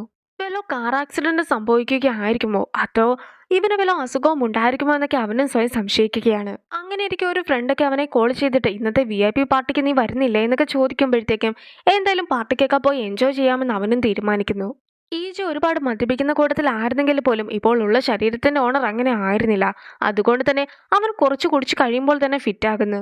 അങ്ങനെ ഇരിക്കാണ് പാർക്ക് ടയ്യൂനെ കാണിക്കുന്നത്. ടയ്യു ആരായിരുന്നു എന്നുള്ള കാര്യമൊക്കെ നിങ്ങൾ മറന്നു പോയിട്ടുണ്ടെങ്കിൽ നിങ്ങൾക്ക് വേണ്ടി ഞാൻ ഒരിക്കൽ കൂടി അത് പറയാം. ഈജ ആദ്യമായി ഇന്റർവ്യൂവിന് പോയ കമ്പനിയിൽ അവൻ 7 വർഷത്തിന് ശേഷം ഒന്നും കൂടി പോയിട്ടുണ്ടായിരുന്നല്ലോ. അപ്പോൾ അവനെ ഇന്റർവ്യൂ നടത്തിയ ആളായിരുന്നു ടയ്യു. അതുകൂടാതെ അവൻ ടൈഗാങ്ങിന്റെ സിഒയുടെ ബോഡിയിലായിരുന്നല്ലോ ആദ്യമായിട്ട് കയറിയിട്ടുണ്ടായിരുന്നത്. ആ ഒരു സിഒയുടെ സഹോദരനാണ് ഇവൻ. ഇപ്പോൾ സിഒ മരിച്ചത് കൊണ്ട് തന്നെ ടയ്യു ആണ് അതിന്റെ സിഒ ആയി മാറിയിട്ടുള്ളതും. നീ ഈ ടയ്യുവിനോടൊന്ന് സംസാരിച്ചൊക്കെ നോക്ക്. അതാകുമ്പോഴത്തേക്കും അവരുടെ കമ്പനിയിലും നിനക്ക് മോഡലിംഗ് ഒക്കെ ചെയ്യുവാനായിട്ടുള്ള അവസരം കിട്ടുന്നതായിരിക്കുമെന്നൊക്കെ ഫ്രണ്ടും അവനോട് പറയുന്നു. അങ്ങനെ ടയ്യും അവനെ പരിചയപ്പെടുകയാണ്. പക്ഷെ എവിടെയോ ഇവനെ കണ്ടിട്ടുണ്ടല്ലോ എന്നൊരു ഓർമ്മയൊക്കെ ഈജയ്ക്കും തോന്നുന്നു.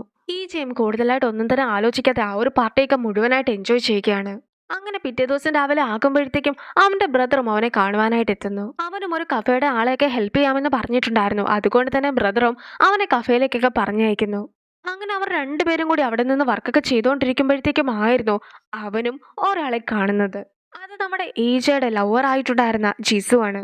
പെട്ടെന്ന് ജിസുവിനെ അവിടെ വെച്ച് കാണുമ്പോഴത്തേക്കും പണ്ടിവർ ഒന്നിച്ചുണ്ടായിരുന്ന ഓരോരോ നിമിഷങ്ങളൊക്കെ അവനും ഓർക്കുകയാണ്.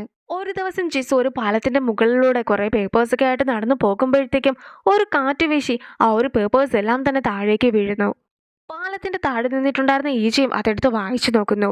അതിലും ഫസ്റ്റ് ലവ് എന്നൊരു ടൈറ്റിലൊക്കെ ആയിരുന്നു എഴുതിയിട്ടുണ്ടായിരുന്നത്. അങ്ങനെ അവിടെ വെച്ചായിരുന്നു അവർ രണ്ടുപേരും ആദ്യമായിട്ട് കണ്ടുമുട്ടിയിട്ടുണ്ടായിരുന്നത്. പിന്നീട് ബ്രേക്കപ്പ് ഒക്കെ ആയതിനു ശേഷം ഇനി ഒരിക്കലും ജിസുവിനെ കാണുകയില്ല എന്നായിരുന്നു അവൻ വിചാരിച്ചിട്ടുണ്ടായിരുന്നതെങ്കിലും അവൻ അവന്റെ 7ാമത്തെ ജീവിതത്തിൽ അവളെ നേരിട്ട് കണ്ടിരിക്കുന്നു. അവളും സ്ഥിരമായിട്ട് കുടിക്കുന്ന ടീയൊക്കെ ഓർഡർ ചെയ്തതിനു ശേഷം ഒരു സീറ്റിലൊക്കെ പോയി ഇരിക്കുകയാണ്. അവനും അവളെ തന്നെ നോക്കിക്കൊണ്ട് ടീയൊക്കെ ഉണ്ടാക്കുന്നു. വളരെയധികം നോർമലായിട്ട് വേണം പെരുമാറുവാൻ എന്നൊക്കെ അവന് വിചാരിക്കുന്നുണ്ടെങ്കിൽ പോലും അവൾക്ക് കോഫിയൊക്കെ കൊടുക്കുമ്പോഴത്തേക്കും അവൻ്റെ കൈകൾ വിറയ്ക്കുന്നുണ്ടായിരുന്നു. ജീസു സ്ഥിരമായിട്ട് ഇവിടെ എത്താറുണ്ടോ എന്നൊക്കെ ഈ ജെയിം ചേട്ടനോട് ചോദിക്കുകയാണ്. അവൾ എന്നും ഇവിടെ വരാറുണ്ടേ എന്നും അവളൊരു നോവലിസ്റ്റ് ആണെന്നുമുള്ള കാര്യമൊക്കെ ചേട്ടനായിരുന്നു അവന് പറഞ്ഞു കൊടുത്തിട്ടുണ്ടായിരുന്നത്. ജിസുവിനെ കുറിച്ച് ഗൂഗിളിൽ നോക്കി കഴിയുമ്പോഴത്തേക്കും അവൾക്കൊരു അവാർഡ് കിട്ടിയതിനെ കുറിച്ചൊക്കെ അതിലുണ്ടായിരുന്നു. ഈ ഒരു സമയത്ത് നീ ആരെക്കുറിച്ചാണ് ഓർക്കുന്നതെന്നൊക്കെ അവർ ചോദിക്കുമ്പോഴത്തേക്കും അവളെ സപ്പോർട്ട് ചെയ്ത് അവളുടെ കൂടെ എപ്പോഴും ഉണ്ടായിരുന്നത് ബോയ് ഫ്രണ്ട് ആയിരുന്നു. അതുകൊണ്ട് തന്നെ ഈ ഒരു സന്ദർഭത്തിൽ ബോയ് ഫ്രണ്ടിനെയാണ് ഓർക്കുന്നതെന്നൊക്കെ അവൾ പറയുന്നുണ്ട്. കുറച്ച് കഷ്ടതയിലൂടെയൊക്കെയാണ് അവനിപ്പോൾ പോയിക്കൊണ്ടിരിക്കുന്നത്. അതുകൊണ്ട് തന്നെ ഈ ഒരു അവാർഡിന്റെ കാര്യമൊന്നും അവനെ അറിയിച്ചിട്ടുണ്ടായിരുന്നില്ല. ഇനി വേണം അത് അവനോട് പറയുവാൻ. അപ്പോൾ അവനും ഒരുപാട് ഹാപ്പി ആകുമെന്നൊക്കെ അവളും പറയുന്നു. പക്ഷേ യഥാർത്ഥത്തിൽ ആ ഒരു അവാർഡൊക്കെ കിട്ടിയ അന്നായിരുന്നു നമുക്ക് ബ്രേക്കപ്പ് ആകാമെന്നൊക്കെ അവനും അവളോട് പറഞ്ഞിട്ടുണ്ടായിരുന്നത്. അവൻ അവളെ ഒരുപാട് സപ്പോർട്ടൊക്കെ ചെയ്തിട്ടുണ്ടായിരുന്നത് കൊണ്ടാണ് അവൾക്ക് കിട്ടിയിട്ടുണ്ടായിരുന്ന പ്രൈസ് മണി പോലും അവന് നൽകിയിട്ടുണ്ടായിരുന്നത്. പക്ഷെ അവനും ഒരു തെറ്റിദ്ധാരണയുടെ പേരിൽ ആ ഒരു പണം പോലും മേടിക്കാതെ പോയിട്ടുണ്ടായിരുന്നല്ലോ. പക്ഷെ അന്ന് ഇതൊന്നും മനസ്സിലാക്കുവാനായിട്ട് അവന് സാധിച്ചിട്ടുണ്ടായിരുന്നില്ല. ഇപ്പോഴാണ് എല്ലാ കാര്യങ്ങളും അവന് മനസ്സിലാക്കുന്നത്. അങ്ങനെ അവനും അടുത്തുണ്ടായിരുന്ന ഒരു ലൈബ്രറിയിലേക്കൊക്കെ ഓടിച്ചെന്നിട്ട് അവൾ എഴുതിയ ബുക്കൊക്കെ എടുത്ത് വായിച്ചു നോക്കുന്നു. അങ്ങനെ ഇരിക്കെ ഇതിന് മുമ്പ് നടന്ന മറ്റൊരു സംഭവം കാണിക്കുകയാണ്. ഒരു നോവൽ എഴുതുമ്പോഴത്തേക്കും നിനക്ക് എങ്ങനെയാണ് ഫീൽ ചെയ്തിട്ടുണ്ടായിരുന്നതെന്നൊക്കെ ഈജയും ഒരിക്കൽ അവളോട് ചോദിച്ചിട്ടുണ്ടായിരുന്നു. അവളും നോവലൊക്കെ വായിക്കുന്ന ആൾക്കാരുടെ മുമ്പിലേക്ക് നഗ്നയായിട്ട് നിൽക്കുന്ന ഒരു രീതിയിലാണ് അവൾക്ക് തോന്നിയിട്ടുണ്ടായിരുന്നത്. അതായത് അവൾ എഴുതുന്ന നോവലിലൊക്കെ കുറച്ച് ഫിക്ഷനൊക്കെ ഉണ്ടെങ്കിൽ പോലും അതിൽ പല കാര്യങ്ങളും അവളുടെ ജീവിതത്തിൽ നിന്നും എഴുതിയിട്ടുണ്ടായിരുന്നതായിരുന്നു. ആ നോവലൊക്കെ വായിക്കുന്ന അവനും ഇതിനു മുമ്പ് അവൻ്റെയും അവളുടെ ലൈഫിൽ നടന്ന പല കാര്യങ്ങളും അതിൽ എഴുതിയിട്ടുണ്ടെന്നുള്ള കാര്യമൊക്കെ മനസ്സിലാക്കുകയാണ്. അതൊക്കെ വായിച്ചു കഴിയുമ്പോഴത്തേക്കും ആയിരുന്നു ശരിക്കും അവൾ പറഞ്ഞിട്ടുണ്ടായിരുന്നതിൻ്റെ അർത്ഥമൊക്കെ അവനും മനസ്സിലായത്. ഒരു ദിവസം ഇൻ്റർവ്യൂവിനൊക്കെ കയറിയിട്ടുണ്ടായിരുന്നെങ്കിലും തോറ്റിറങ്ങി വരുന്ന അവനും അവിടെ വെച്ച് ജിസുവിനെയൊക്കെ കണ്ടിട്ടുണ്ടായിരുന്നു.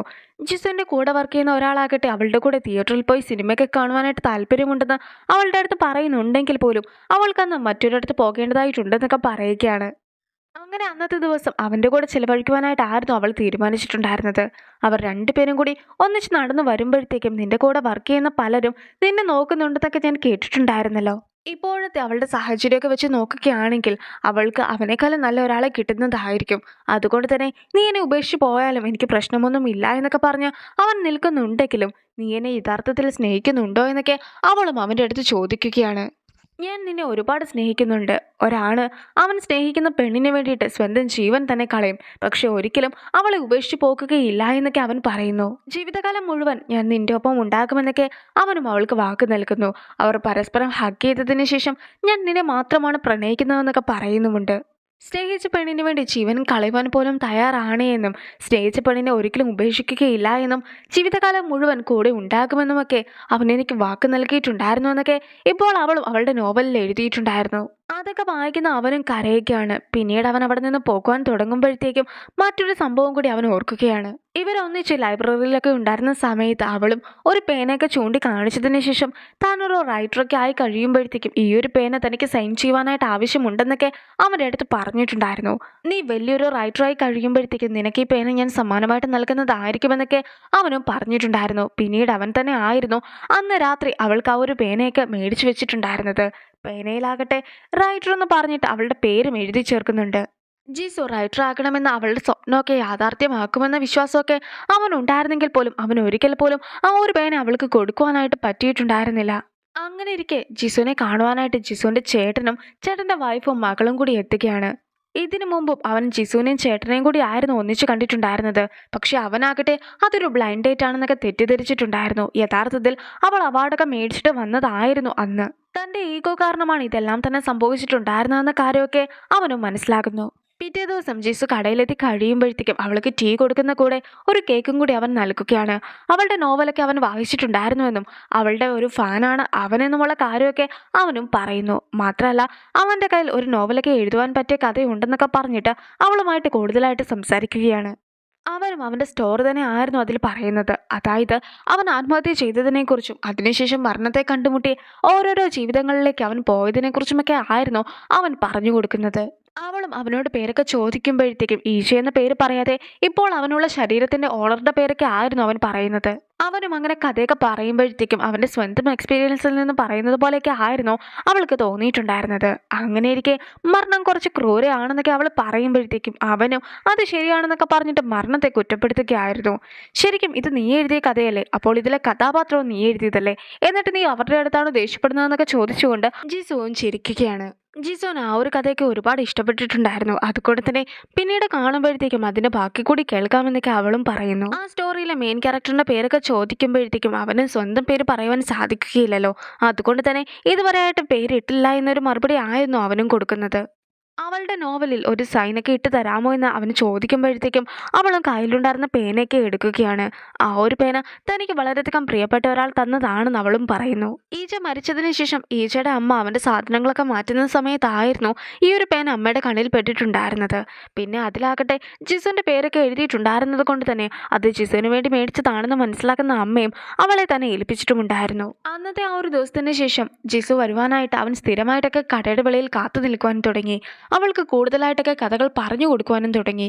ഈ ഒരു കഥയിലെ മെയിൻ ക്യാരക്ടർ ഞാൻ ആയിരുന്നുവെങ്കിൽ ഞാൻ ഒരിക്കലെങ്കിലും അമ്മേനെ കാണുവാനായിട്ട് പോയേനെ. പക്ഷേ എന്തുകൊണ്ടാണ് ഇതിലെ ക്യാരക്ടർ അമ്മേനെ കാണുവാനായിട്ട് പോകാതിരുന്നതെന്നൊക്കെ ജിസു അവൻ്റെ അടുത്ത് ചോദിക്കുമ്പോഴത്തേക്കും അമ്മേനെ കാണുകയാണെങ്കിൽ അവന് കൂടുതൽ വേദനയൊക്കെ തോന്നുന്നതായിരിക്കും. ആ ഒരു മുഖത്ത് നോക്കുവാൻ പോലും അവന് സാധിക്കുകയില്ല. അതുകൊണ്ടായിരുന്നു അമ്മേനെ അവൻ അവോയ്ഡ് ചെയ്യുന്നതെന്നൊക്കെ അവനും പറയുന്നു. ബാക്കി കഥയൊക്കെ നാളെ കേൾക്കാമെന്ന് പറഞ്ഞ് അവൾ പോകുമ്പോഴത്തേക്കും അവനും അവിടെ മഴയൊക്കെ പെയ്യുന്നത് കാണുന്നത് കൊണ്ട് തന്നെ ഒരു കുടയുമായിട്ട് അവളുടെ അടുത്തേക്ക് ഓടിച്ചെല്ലുന്നു. അവൾക്ക് ജലദോഷമൊന്നും ഉണ്ടാക്കാതിരിക്കുവാനായിട്ട് ആ ഒരു കുട അവളെ ഏൽപ്പിച്ചതിന് ശേഷം അവനും തിരിച്ചു പോകുകയാണ്. അങ്ങനെ ഇരിക്കെ അവിടെ ഉണ്ടായിരുന്ന ഒരു കസ്റ്റമറിന്റെ കൈ തട്ടി ഒരു ഗ്ലാസ് ഒക്കെ താഴെ പോകുമ്പോഴത്തേക്കും അവനും അതൊക്കെ പെറുക്കി വെക്കുകയായിരുന്നു. കുറച്ച് പോലീസ് വണ്ടിയുടെ ഒക്കെ ശബ്ദം കേൾക്കുന്ന അവനും വെളിയിലേക്ക് നോക്കുമ്പോഴത്തേക്കും അവന്റെ ശ്രദ്ധയൊക്കെ മാറി ആ ഒരു കുപ്പിച്ചില്ലിൽ അവന്റെ കൈ കൊള്ളുകയാണ്. അങ്ങനെ അവന്റെ കയ്യിൽ നിന്നും രക്തവും വരുന്നു. എന്നാലും എത്ര പെട്ടെന്നാണ് ആളുകൾക്ക് ആക്സിഡന്റ് ഒക്കെ സംഭവിക്കുന്നത്. അവൾ ഇത്തിരി മുമ്പേ അല്ലേ ഈ കഫയിൽ നിന്നും പോയിട്ടുണ്ടായിരുന്നുള്ളൂ. അല്ലെങ്കിലും അവൾ സ്ഥിരമായിട്ട് ഇവിടെ വരാറുള്ള ആളല്ലേ എന്നൊക്കെ ചിലർ പറയുമ്പോഴത്തേക്കും ആർക്കോ ഒരാൾക്ക് ആക്സിഡന്റ് സംഭവിച്ചുവെന്നും അത് ജിസു ആയിരിക്കുമെന്നും ഒക്കെ അവനും വിചാരിക്കുകയാണ്. അങ്ങനെ അവനും അവളുടെ അടുത്തേക്ക് ഓടുന്നു. ഇതിനു മുമ്പ് അവൻ മരണത്തെ കണ്ട സമയത്ത് മരണം വായിച്ചുകൊണ്ടിരുന്ന ബുക്ക് ജിസു എഴുതിയതായിരുന്നു. ഇനിയുള്ള മരണങ്ങളാകട്ടെ ഏറ്റവും കൂടുതൽ വേദനാജനകമായിരിക്കുമെന്നൊക്കെ അവൻ്റെ അടുത്ത് മരണം പറഞ്ഞിട്ടുണ്ടായിരുന്നതിനെക്കുറിച്ചും അവൻ ഓർക്കുന്നു. അങ്ങനെ അവനും ജിസുവിൻ്റെ അടുത്തേക്കൊക്കെ ഓടുകയാണ്. ആക്സിഡന്റ് സംഭവിച്ച സ്ഥലത്തേക്കൊക്കെ അവൻ ഓടിയെത്തി കഴിയുമ്പോഴത്തേക്കും അവൻ കൊടുത്തിട്ടുണ്ടായിരുന്ന ആ ഒരു കൂടെയൊക്കെ അവിടെ കിടക്കുന്നത് അവൻ കാണുന്നു. എന്താണ് അവൾക്ക് സംഭവിച്ചത്, എനിക്ക് അവളുടെ മുഖം ഒന്ന് കാണുവാനായിട്ട് സാധിക്കുമോ, എന്നെ അകത്തേക്ക് കടത്തി വിടാമോ എന്നൊക്കെ ചോദിച്ചുകൊണ്ട് അവനും ആകെ വിഷമിക്കുകയും ദേഷ്യപ്പെടുകയും ചെയ്യുകയാണ്. പക്ഷെ അപ്പോഴായിരുന്നു കുറച്ച് അകലെയായിട്ട് ജിസു നിൽക്കുന്നതൊക്കെ അവനും കാണുന്നത്. ജിസുവിനെ കണ്ട് കഴിയുമ്പോഴാണ് അവനും ഒന്ന് ഓക്കെ ആകുന്നത്. അങ്ങനെ ഇരിക്കെ അവന്റെ കയ്യിൽ നിന്നും ചോരയൊക്കെ വരുന്നത് ജിസുവും കാണുന്നു. ആക്സിഡന്റ് സംഭവിച്ച പെൺകുട്ടിക്ക് ഒന്നും തന്നെ സംഭവിച്ചിട്ടുണ്ടായിരുന്നില്ല.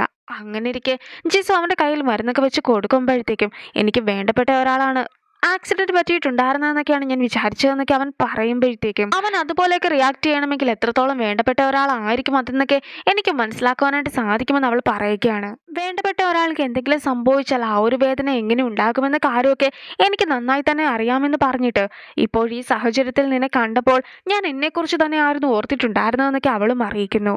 ഈച്ച മരിച്ച സമയത്ത് അവനെ ഒരു നോക്ക് കാണുവാനായിട്ട് അവൾ ഹോസ്പിറ്റലിലേക്ക് ഓടിയെത്തിയതും അവിടെയുള്ള ഓരോരുത്തരെ വിളിച്ച് കരഞ്ഞതും എല്ലാം തന്നെ അവൾ ഇന്നലെ നടന്ന കാര്യമെന്ന രീതിയിൽ ഓർത്തിരിക്കുകയാണ്.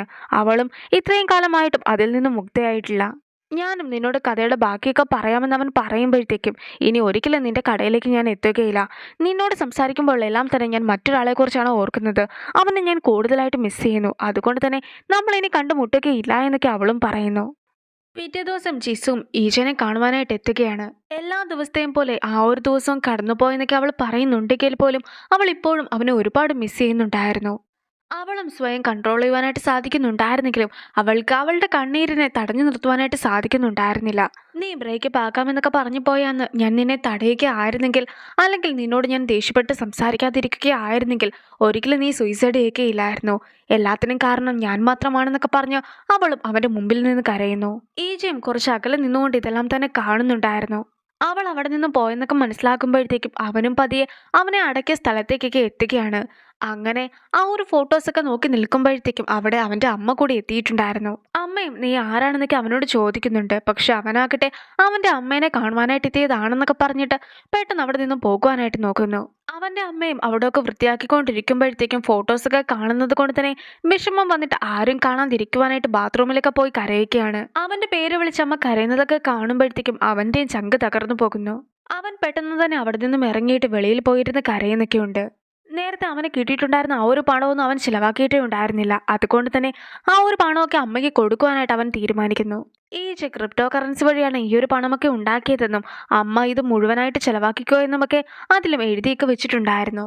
അവരും ഡോറിന്റെ ലോക്കൊക്കെ തുറന്നിട്ട് അകത്തേക്ക് കടക്കുന്നുണ്ട്. അവിടെയാകട്ടെ അമ്മയും അവനും കൂടി നിൽക്കുന്ന കുറച്ച് ഫോട്ടോസൊക്കെ ഉണ്ടായിരുന്നു. അതൊന്നും നോൽക്കുവാനുള്ള ധൈര്യം പോലും അവനുണ്ടായിരുന്നില്ല. അതുകൊണ്ട് തന്നെ പെട്ടെന്ന് ആ ഒരു പണമൊക്കെ അവിടെ ഇട്ടേച്ച് അവനും പോകുന്നു. ഒരു ബോർഡിന്റെ മുകളിലായിട്ട് കാക്ക വന്നിരിക്കുമ്പോഴത്തേക്കും ആ ബോർഡും ചെറുതായിട്ടൊന്ന് ഇളകുന്നൊക്കെ ഉണ്ടായിരുന്നു. അവനും ഓടി വന്ന് ആ ബോർഡിന്റെ താഴെ വന്ന് നിൽക്കുമ്പോഴത്തേക്കും കാക്ക പറക്കുകയും ആ ബോർഡ് അവന്റെ തലയ്ക്ക് വീഴുകയും ചെയ്യുന്നു. അങ്ങനെ അവൻ മരിച്ചു വീഴുന്നുണ്ടെങ്കിൽ പോലും അത് അവന്റെ ഒരു സ്വപ്നം മാത്രമായിരുന്നു. ഒരുപാട് തവണ ഇങ്ങനെ മരിച്ചു അവൻ സ്വപ്നത്തിൽ പോലും മരണമാണ് കാണുന്നതെന്നൊക്കെ ഓർക്കുകയാണ്. ജിസു എന്തായാലും പിന്നീടും അവനെ കാണുവാനൊക്കെ എത്തിയിട്ടുണ്ടായിരുന്നു. അന്ന് നേരം വൈകിയത് കൊണ്ട് തന്നെ അവളെ കൊണ്ടേ അവനും എത്താമെന്നൊക്കെ പറയുന്നു. അങ്ങനെ അവർ രണ്ടുപേരും കൂടി ഒന്നിച്ച് നടന്നു പോകുകയാണ്. ഇപ്പോഴാകട്ടെ നേരത്തെ അവൻ അവളുടെ കൈയും പിടിച്ച് നടന്നു പോയിട്ടുണ്ടായിരുന്ന സന്ദർഭമൊക്കെയാണ് ഓർക്കുന്നതും. ആളുകൾക്ക് എന്തുകൊണ്ടാണ് മരണത്തെ പേടിയുള്ളതെന്നറിയാമോ? മരിക്കുകയാണെങ്കിൽ പിന്നീട് നമുക്ക് നാളെ എന്നൊരു ദിവസം കാണുകയില്ല. ഇപ്പോൾ അവനും മരണത്തെ ഭയന്നു തുടങ്ങിയിരിക്കുന്നു. നിന്റെ സ്റ്റോറിക്ക് ഒരു ഹാപ്പി എൻഡിംഗ് ആണോ ഉള്ളത് എന്ന് ജിസും അവനോട് ചോദിക്കുകയാണ്. അങ്ങനെ ഒരു ഹാപ്പി എൻഡിംഗ് ഒക്കെ ഉണ്ടാകുമെന്ന് നീ പ്രതീക്ഷിക്കുന്നുണ്ടോ എന്നൊക്കെ അവനും തിരിച്ചു ചോദിക്കുകയാണ്. അവന്റെ കഥ ഒരു ഹാപ്പി എൻഡിംഗ് ആകുവാനായിട്ടായിരുന്നു അവളും ആഗ്രഹിക്കുന്നത്. ഈ കഥയിലെ മെയിൻ ക്യാരക്ടർ ആകട്ടെ ഒരുപാട് ദുരന്തങ്ങളിലൂടെ കടന്നുപോയ ഒരാളാണ്. അയാൾക്ക് വിഷമം വന്നപ്പോഴത്തേക്കും അയാളുടെ കൂടെ ആരും തന്നെ ഉണ്ടായിരുന്നുമില്ല. അതുകൊണ്ടായിരുന്നു അവൻ മരിച്ചിട്ടുണ്ടായിരുന്നതും. ഇപ്പോഴും അവൻ ഏത് ജന്മത്തിലാണ് ഉള്ളതെങ്കിലും എപ്പോഴും വേണമെങ്കിലും മരണം വരാമെന്നൊരു ചിന്തയായിരിക്കും അവനുണ്ടാക്കുക. ഏതെങ്കിലും ഒരാളുടെ ബോഡിയിൽ അവന് മരണത്തെ അതിജീവിക്കുകയാണെങ്കിൽ പോലും ഏത് നിമിഷവും ഭയന്നായിരിക്കും അവന് ജീവിക്കുക. അങ്ങനെ ജീവിക്കുന്ന ഒരു ജീവിതത്തെ ജീവിതമെന്ന് എങ്ങനെയാണ് വിളിക്കുവാൻ സാധിക്കുക എന്നൊക്കെ അവളും ചോദിക്കുകയാണ്. നമുക്ക് നമ്മളായിട്ട് ജീവിക്കുവാൻ സാധിക്കുകയില്ല എങ്കിൽ നമുക്ക് എവിടെ നിന്നുമാണ് ഒരു സന്തോഷമെങ്കിലും കിട്ടുക എന്നൊക്കെ അവളും ചോദിക്കുന്നു. അങ്ങനെ അവൾ പോകുവാനായിട്ട് തുടങ്ങുമ്പോഴത്തേക്കും അവനും അവളെ തടയുകയാണ്. ചിലപ്പോൾ ഇന്നായിരിക്കും ഞാൻ അവസാനമായി ജീവിച്ചിരിക്കുന്ന ദിവസം. അതുകൊണ്ട് തന്നെ എനിക്ക് നിന്നോട് കുറച്ച് കാര്യങ്ങളൊക്കെ പറയുവാനായിട്ടുണ്ട്. ഞാൻ 7 വർഷമായിട്ട് ഡേറ്റ് ചെയ്തിട്ടുണ്ടായിരുന്ന ഒരു ഗേൾ ഫ്രണ്ട് എനിക്കുണ്ടായിരുന്നു. ഞാൻ എപ്പോഴും എൻ്റെ ബെസ്റ്റ് കാണിച്ചു കൊടുക്കുവാനായിട്ടായിരുന്നു ആഗ്രഹിച്ചിട്ടുണ്ടായിരുന്നതെങ്കിൽ പോലും എനിക്കൊരിക്കലും അതിന് സാധിച്ചിട്ടുണ്ടായിരുന്നില്ല. അങ്ങനെ എനിക്ക് ഇതിനു മുമ്പ് നടന്ന മറ്റൊരു സംഭവം കാണിക്കുകയാണ്. ജിസു ആകട്ടെ ജിസുവിൻ്റെ കൂടെ വർക്ക് ചെയ്യുന്ന ആൾക്കാരുമായിട്ട് ഒരു ബാറിലൊക്കെ എത്തിയപ്പോഴത്തേക്കും അവിടെ ആയിരുന്നു അവൻ വർക്ക് ചെയ്തിട്ടുണ്ടായിരുന്നത്. ഒരു വർക്കർ ആകട്ടെ മറ്റൊരു വർക്കറിനെ കാണിച്ചതിന് ശേഷം നീ ഇവനെ ബോയ് ഫ്രണ്ട് ആക്കുന്നുണ്ടോ എന്നൊക്കെ ചോദിക്കുകയാണ്. പക്ഷെ ജിസു എനിക്ക് നേരത്തെ തന്നെ ഒരു ബോയ് ഫ്രണ്ട് ഉള്ളതാണെന്നൊക്കെ പറയുന്നു. ആ ഒരാൾക്കും ജിസുവിനെ ഡേറ്റ് ചെയ്യുവാനായിട്ട് 100 വട്ടം സമ്മതമായിരുന്നു. അങ്ങനെ ഇരിക്കെ ആയിരുന്നു ആ ഒരു ടേബിളിലേക്ക് ഓർഡറൊക്കെ എടുക്കുവാനായിട്ട് ഈജ എത്തുന്നത്. നീ ലുക്ക് നോക്കിയിട്ടാണോ ആളുകളെ സെലക്ട് ചെയ്യുന്നത്? അങ്ങനെ ലുക്ക് നോക്കി സെലക്ട് ചെയ്യുകയാണെങ്കിൽ നിനക്ക് കഴിക്കുവാൻ പോലും ഫുഡ് കിട്ടാതെ പോകുകയേ ഉള്ളൂ എന്നൊക്കെ ആ ഒരു വർക്കർ പറയുമ്പോഴത്തേക്കും എനിക്ക് ബോയ് ഫ്രണ്ട് ഉണ്ടെന്നൊക്കെ പറഞ്ഞത് സത്യമാണ്, ഇതാണ് എൻ്റെ ബോയ് ഫ്രണ്ട് എന്നൊക്കെ പറഞ്ഞിട്ട് അവൾ നേരെ ചെന്ന് അവൻ്റെ കയ്യിലൊക്കെ പിടിക്കുകയാണ്. ഇവൻ ഹാൻസം അല്ലേ, അവൻ നല്ലതുപോലെ തന്നെ വർക്കും ചെയ്യും, അവൻ ഒരിക്കലും എന്നെ പട്ടിണിക്കാക്കുകയില്ല എന്നൊക്കെ അവൾ പറയുമ്പോഴത്തേക്കും അവളുടെ ഉള്ളിൽ അവൻ്റെ അടുത്തുള്ള ആ ഒരു കോൺഫിഡൻസ് നന്നായി തന്നെ കാണാമായിരുന്നു. ഞാൻ എത്ര മോശപ്പെട്ട സിറ്റുവേഷനിലാണ് ഉള്ളതെങ്കിൽ പോലും അതൊന്നും കാര്യമാക്കാതെ ഇതാണ് ഞാൻ സ്നേഹിക്കുന്ന ആളെന്നൊക്കെ അവളും തുറന്നു പറഞ്ഞിട്ടേ ഉള്ളൂ. പിന്നെ ജിസുവിൻ്റെ ഓരോരോ പ്രത്യേകതകളെക്കുറിച്ചും അവൻ പറയുകയാണ്. അവൾ ഹാപ്പി ആയിട്ടൊക്കെ ഇരുന്നപ്പോഴത്തേക്കും ഞാൻ ഇല്ലാതെ പോലും അവൾക്കങ്ങനെ ഹാപ്പി ആയിട്ട് ജീവിക്കുവാൻ സാധിക്കുമെന്നാണ് ഞാൻ കരുതിയത്. അവളെ ഞാൻ ഒരുപാട് തെറ്റിദ്ധരിച്ചു പോയി. എന്നെ പോലെയുള്ള ഒരാൾക്ക് വേണ്ടി അവൾ ഒരിക്കലും കരയുമെന്ന് ഞാൻ കരുതിയിരുന്നില്ല. പക്ഷേ എൻ്റെ തോന്നലെല്ലാം തന്നെ തെറ്റായിരുന്നു. ഇപ്പോൾ പോലും ഞാൻ സ്നേഹിക്കുന്ന ഒരേ ഒരാൾ അവൾ മാത്രമാണെന്നൊക്കെ അവൻ പറഞ്ഞു കഴിയുമ്പോഴത്തേക്കും പണ്ട് ഈച്ചയും തന്നോട് ഈ ഒരു കാര്യമൊക്കെ പറഞ്ഞതിനെക്കുറിച്ച് അവൾ ഓർക്കുകയാണ്. അവളുടെ മുമ്പിലായിട്ട് ഈച്ച നിൽക്കുന്നതായിട്ട് പോലും അവൾക്ക് തോന്നുന്നു. അങ്ങനെ അവർ കരഞ്ഞുകൊണ്ട് പരസ്പരം നോക്കി നിൽക്കുകയാണ്. എനിക്ക് വിഷമം വരുന്ന സന്ദർഭങ്ങളിൽ എൻ്റെ കൂടെ ഇരുന്ന് കരയുന്ന ആൾക്കാരൊക്കെ എൻ്റെ ഒപ്പം ഉണ്ടെന്നുള്ള കാര്യം ഞാൻ മറന്നുപോയി. ഇപ്പോൾ ഞാൻ മരിച്ചു പോയത് കൊണ്ട് തന്നെ ക്ഷമ ചോദിക്കുവാനുള്ള അവസരമൊക്കെ കഴിഞ്ഞിരിക്കുന്നു എന്ന കാര്യം എനിക്കറിയാം. ഞാൻ നിന്നോട് പറഞ്ഞിട്ടുണ്ടായിരുന്ന കഥ അത് ഞാൻ ഉണ്ടാക്കിയെടുത്ത കഥയല്ല, മറിച്ച് എൻ്റെ ലൈഫിൽ ശരിക്കും നടന്നിട്ടുണ്ടായിരുന്ന കഥയാണ്. ഇതെൻ്റെ 7ാമത്തെ ജന്മമാണ്. ഞാനിപ്പോൾ ഉള്ളതും ഈ ഒരു മോഡലായിട്ടുള്ള വ്യക്തിയുടെ ശരീരത്തിനുള്ളിലാണ്. ആദ്യത്തെ മരണത്തിന് മുമ്പ് എൻ്റെ പേര് ഈജ എന്നായിരുന്നു എന്നൊക്കെ അവനും തുറന്നു പറയുന്നു. ഞാൻ പറയുന്ന കാര്യങ്ങളൊക്കെ വിശ്വസിക്കാൻ പ്രയാസമാണെന്ന് എനിക്കറിയാം. എങ്കിൽ പോലും നീ ഇത് വിശ്വസിച്ചേ മതിയാകൂ എന്നൊക്കെ പറഞ്ഞിട്ട് ഞാൻ ഈജിയാണെന്ന് തുറന്നു പറഞ്ഞ് അവൻ നിൽക്കുമ്പോഴത്തേക്കും പെട്ടെന്നൊരു കാർ അവരുടെ ഇടയിലേക്ക് എത്തുകയാണ്. ചെറിയൊരു സമയം കൊണ്ട് തന്നെ ആ കാർ രണ്ടുപേരെയും ഇടിക്കുന്നു. അവനാകട്ടെ മതിലിന്റെ ഇടയിലൊക്കെ പെട്ടുപോയിട്ടുണ്ടായിരുന്നെങ്കിൽ പോലും അവൾ കാറിന്റെ അടിയിലേക്ക് പോകുകയും കാര്യമായി തന്നെ പരിക്കേൽക്കുകയും ചെയ്തിട്ടുണ്ടായിരുന്നു. ആ ഒരു കാറൊക്കെ ഓടിച്ചിട്ടുണ്ടായിരുന്നത് ടയ്യോ ആയിരുന്നു. പക്ഷെ ഒരു അപകടം നടന്നിട്ട് പോലും അവൻ ഒരു കൂസലുമില്ലാതെ സിഗരറ്റൊക്കെ വലിച്ചു നിൽക്കുകയാണ്. അങ്ങനെ ഇരിക്കുകയാണ് ഓരോ ജന്മത്തിലും തനിക്ക് സംഭവിച്ചിട്ടുണ്ടായിരുന്ന പല കാര്യങ്ങളുമായി അവൻ ഇതിനെ ബന്ധപ്പെടുത്തി നോക്കുന്നത്. അവന്റെ സെക്കൻഡ് ലൈഫിൽ ഒരാൾ പാരച്ചൂട്ടില്ലാതെ താഴേക്ക് ചാടാമെന്നൊക്കെ പറഞ്ഞിട്ടുണ്ടായിരുന്നല്ലോ. അയാളെ ഒരാൾ സ്പോൺസറിന് ചെയ്തിട്ടുണ്ടായിരുന്നു. സോ അങ്ങനെ സ്പോൺസർ ചെയ്ത ആള് ഈ ടൈമും ആയിരുന്നു. അതുപോലെ ഇതിന് മുമ്പുണ്ടായിരുന്ന ലൈഫിൽ ടൈസിങ് ഒരാളെ കൊന്നു എന്നൊക്കെ പറഞ്ഞിട്ടായിരുന്നല്ലോ ജയിലിൽ കിടന്നിട്ടുണ്ടായിരുന്നത്. റിയൽ ആയിട്ട് ആ ഒരു ആക്സിഡന്റ് നടത്തിയിട്ടുണ്ടായിരുന്ന ആള് ഈ ടൈയു ആയിരുന്നു. ടൈയു പറഞ്ഞിട്ട് തന്നെ ആയിരുന്നു ജിയങ് ടൈസങ്ങിനെ കൊന്നിട്ടുണ്ടായിരുന്നതും. ഇനി അതിന് മുമ്പുണ്ടായിരുന്ന ലൈഫിൽ അവൻ്റെ ഒരു ഗാങ്സ്റ്റർ ആയിട്ടൊക്കെ വന്നിട്ടുണ്ടായിരുന്നല്ലോ. അങ്ങനെ ഇരിക്കെ ടൈം ഒരു ക്ലയന്റ് ആയിട്ടായിരുന്നു എത്തിയിട്ടുണ്ടായിരുന്നത്. ഇനി ടൈമും കൊല്ലണമെന്ന് ആഗ്രഹിച്ച ആള് സ്വന്തം ചേട്ടൻ തന്നെ ആയിരുന്നു. അവന്റെ കൊലപാതകമൊക്കെ കണ്ടിട്ടുണ്ടെങ്കിൽ ഒരു ആക്സിഡന്റ് ആണെന്ന് മാത്രമേ തോന്നിക്കാവൂ എന്നൊക്കെ ടൈം പ്രത്യേകമായിട്ട് അവരോട് പറഞ്ഞിട്ടുമുണ്ടായിരുന്നു. ഇനി നടന്ന കാര്യങ്ങൾ ഒന്നും കൂടി ഒന്ന് ചുരുക്കി പറയുകയാണെങ്കിൽ ഈ ഒരു കഥയിലെ വില്ലൻ ടയ്യു ആണ്. ഈജി ആദ്യമായിട്ട് കയറിയിട്ടുണ്ടായിരുന്ന ബോഡി ടയ്യുവിന്റെ ബ്രദർ ആയിട്ടുള്ള ചിൻറ്റയുടെ ആയിരുന്നല്ലോ. ആ ഒരു ചിൻറ്റേനെ കൊല്ലുവാനായിട്ട് പ്ലാൻ ചെയ്തത് ടയ്യു ആയിരുന്നു. കൊല്ലുവാനായിട്ട് ഏർപ്പാടാക്കിയിട്ടുണ്ടായിരുന്നത് അവൻ നാലാമതായിട്ട് കയറിയ ശരീരത്തിന്റെ ഓണറിനെ ആയിരുന്നു. ഇനി അവൻ രണ്ടാമതായിട്ട് കയറിയിട്ടുണ്ടായിരുന്ന ശരീരത്തിന്റെ ഓണറായിട്ടുള്ള ജെയ്സോബും അതുപോലെ തന്നെ അതിനുശേഷം കയറിയിട്ടുണ്ടായിരുന്ന ടൈസങ്ങും മരിക്കുവാനായിട്ടുള്ള കാരണവും ടയ്യു തന്നെയാണ്. ജെയ്സോബിനെ ആകട്ടെ സേഫ്റ്റി മെഷേഴ്സ് എല്ലാം തന്നെ നോക്കിയിട്ടുണ്ടെന്ന് പറഞ്ഞിട്ട് അവന് കുറെ പണമൊക്കെ നൽകാമെന്ന് പറഞ്ഞത് കൊണ്ടായിരുന്നു അവൻ മരണപ്പെട്ടിട്ടുണ്ടായിരുന്നത്.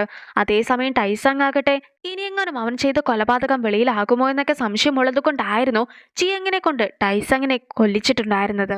അവനും ഇപ്പോൾ കാറിനെ കുറിച്ച് മാത്രമാണ് നോക്കുന്നത്. അവന്റെ ഒപ്പം അഡ്വക്കേറ്റും ഉണ്ടായിരുന്നു. കാറിന്റെ ടയറാകട്ടെ ജിസുന്റെ തലവഴി ആയിരുന്നു കയറി ഇറങ്ങിയിട്ടുണ്ടായിരുന്നത്. അതുകൊണ്ട് തന്നെ അവൾ അപ്പോഴേ മരണപ്പെട്ടു. അവളുടെ ബോഡി നോക്കിയതിനു ശേഷം അവനെ നോക്കി കഴിയുമ്പോഴത്തേക്കുമായിരുന്നു അവൻ ഇപ്പോഴും ജീവനുള്ള കാര്യമൊക്കെ ടയ്യു മനസ്സിലാക്കുന്നത്. നിന്നെ മരിക്കുവാനായിട്ട് ഞാൻ സഹായിക്കാമെന്നൊക്കെ പറഞ്ഞിട്ട് ടയ്യുവും കയ്യിൽ ഗ്ലൗസ് ഒക്കെ ഇട്ടിട്ട് അവനെ ശ്വാസം മുട്ടിച്ച് കൊല്ലുന്നു. അങ്ങനെ ഏഴാമത്തെ ജന്മത്തിലും അവൻ മരിക്കുകയാണ്. നമ്മൾ കഴിഞ്ഞ കുറച്ച് എപ്പിസോഡ്സ് ആയിട്ട് ആക്സിഡന്റ് ഒക്കെ നടന്നിട്ടുണ്ടായിരുന്ന ഒരു സ്ഥലം കണ്ടിട്ടുണ്ടായിരുന്നല്ലോ. അത് യഥാർത്ഥത്തിൽ ഈ ഒരു സ്ഥലമായിരുന്നു. അങ്ങനെ ഏഴാമത്തെ ജീവിതവും അവസാനിച്ച് അവൻ തിരിച്ചെത്തുകയാണ്. ഈ ഒരു ജന്മത്തിലായിരുന്നു അവൻ ശരിക്കും ചെയ്ത തെറ്റൊക്കെ അവൻ മനസ്സിലാക്കിയിട്ടുണ്ടായിരുന്നത്. കൂടെ നിൽക്കുവാൻ ആൾക്കാരുണ്ടായിട്ടും അവരുടെ കൂടെ നിൽക്കാതെ അവൻ ആത്മഹത്യ ചെയ്തതിനെ കുറിച്ചൊക്കെ ഓർത്ത് പശ്ചാത്താപിച്ച് അവൻ മുന്നോട്ട് പോകുവാനായിട്ട് നിന്നതായിരുന്നു. പക്ഷേ ടയ്യുവിനെ കൊല്ലുവാനുള്ള ദേഷ്യമൊക്കെ അവൻ ഉണ്ടായിരുന്നെങ്കിൽ പോലും അതിനു മുമ്പ് മരണത്തെ കൊല്ലണമെന്ന് അവൻ തീരുമാനിക്കുന്നു. അങ്ങനെ അവനും നീ ഇതൊക്കെ എൻജോയ് ചെയ്യുക ആയിരുന്നില്ലേ എന്ന് ചോദിച്ചുകൊണ്ട് മരണത്തിന്റെ നേരെ തോക്കും ചൂണ്ടി നിൽക്കുകയാണ്. ആ ഒരു സീനോട് കൂടി ഡച്ച് ഗെയിമിന്റെ 4ാമത്തെ എപ്പിസോഡ് അവസാനിക്കുന്നു. 4ാമത്തെ എപ്പിസോഡ് മാത്രമല്ല സീസൺ 1 ആണ് അവസാനിക്കുന്നത്. ഇനി ഇതിന്റെ സീസൺ 2 ജനുവരി തുടക്കത്തിൽ ഇറങ്ങുന്നതായിരിക്കും. അതിലും ഇതുപോലെ 4 എപ്പിസോഡ്സ് ആയിരിക്കും ഉണ്ടാക്കുക. സോ നമുക്കിതിന്റെ സീസൺ 2 എത്രയും വേഗം കാണാം. ബൈ.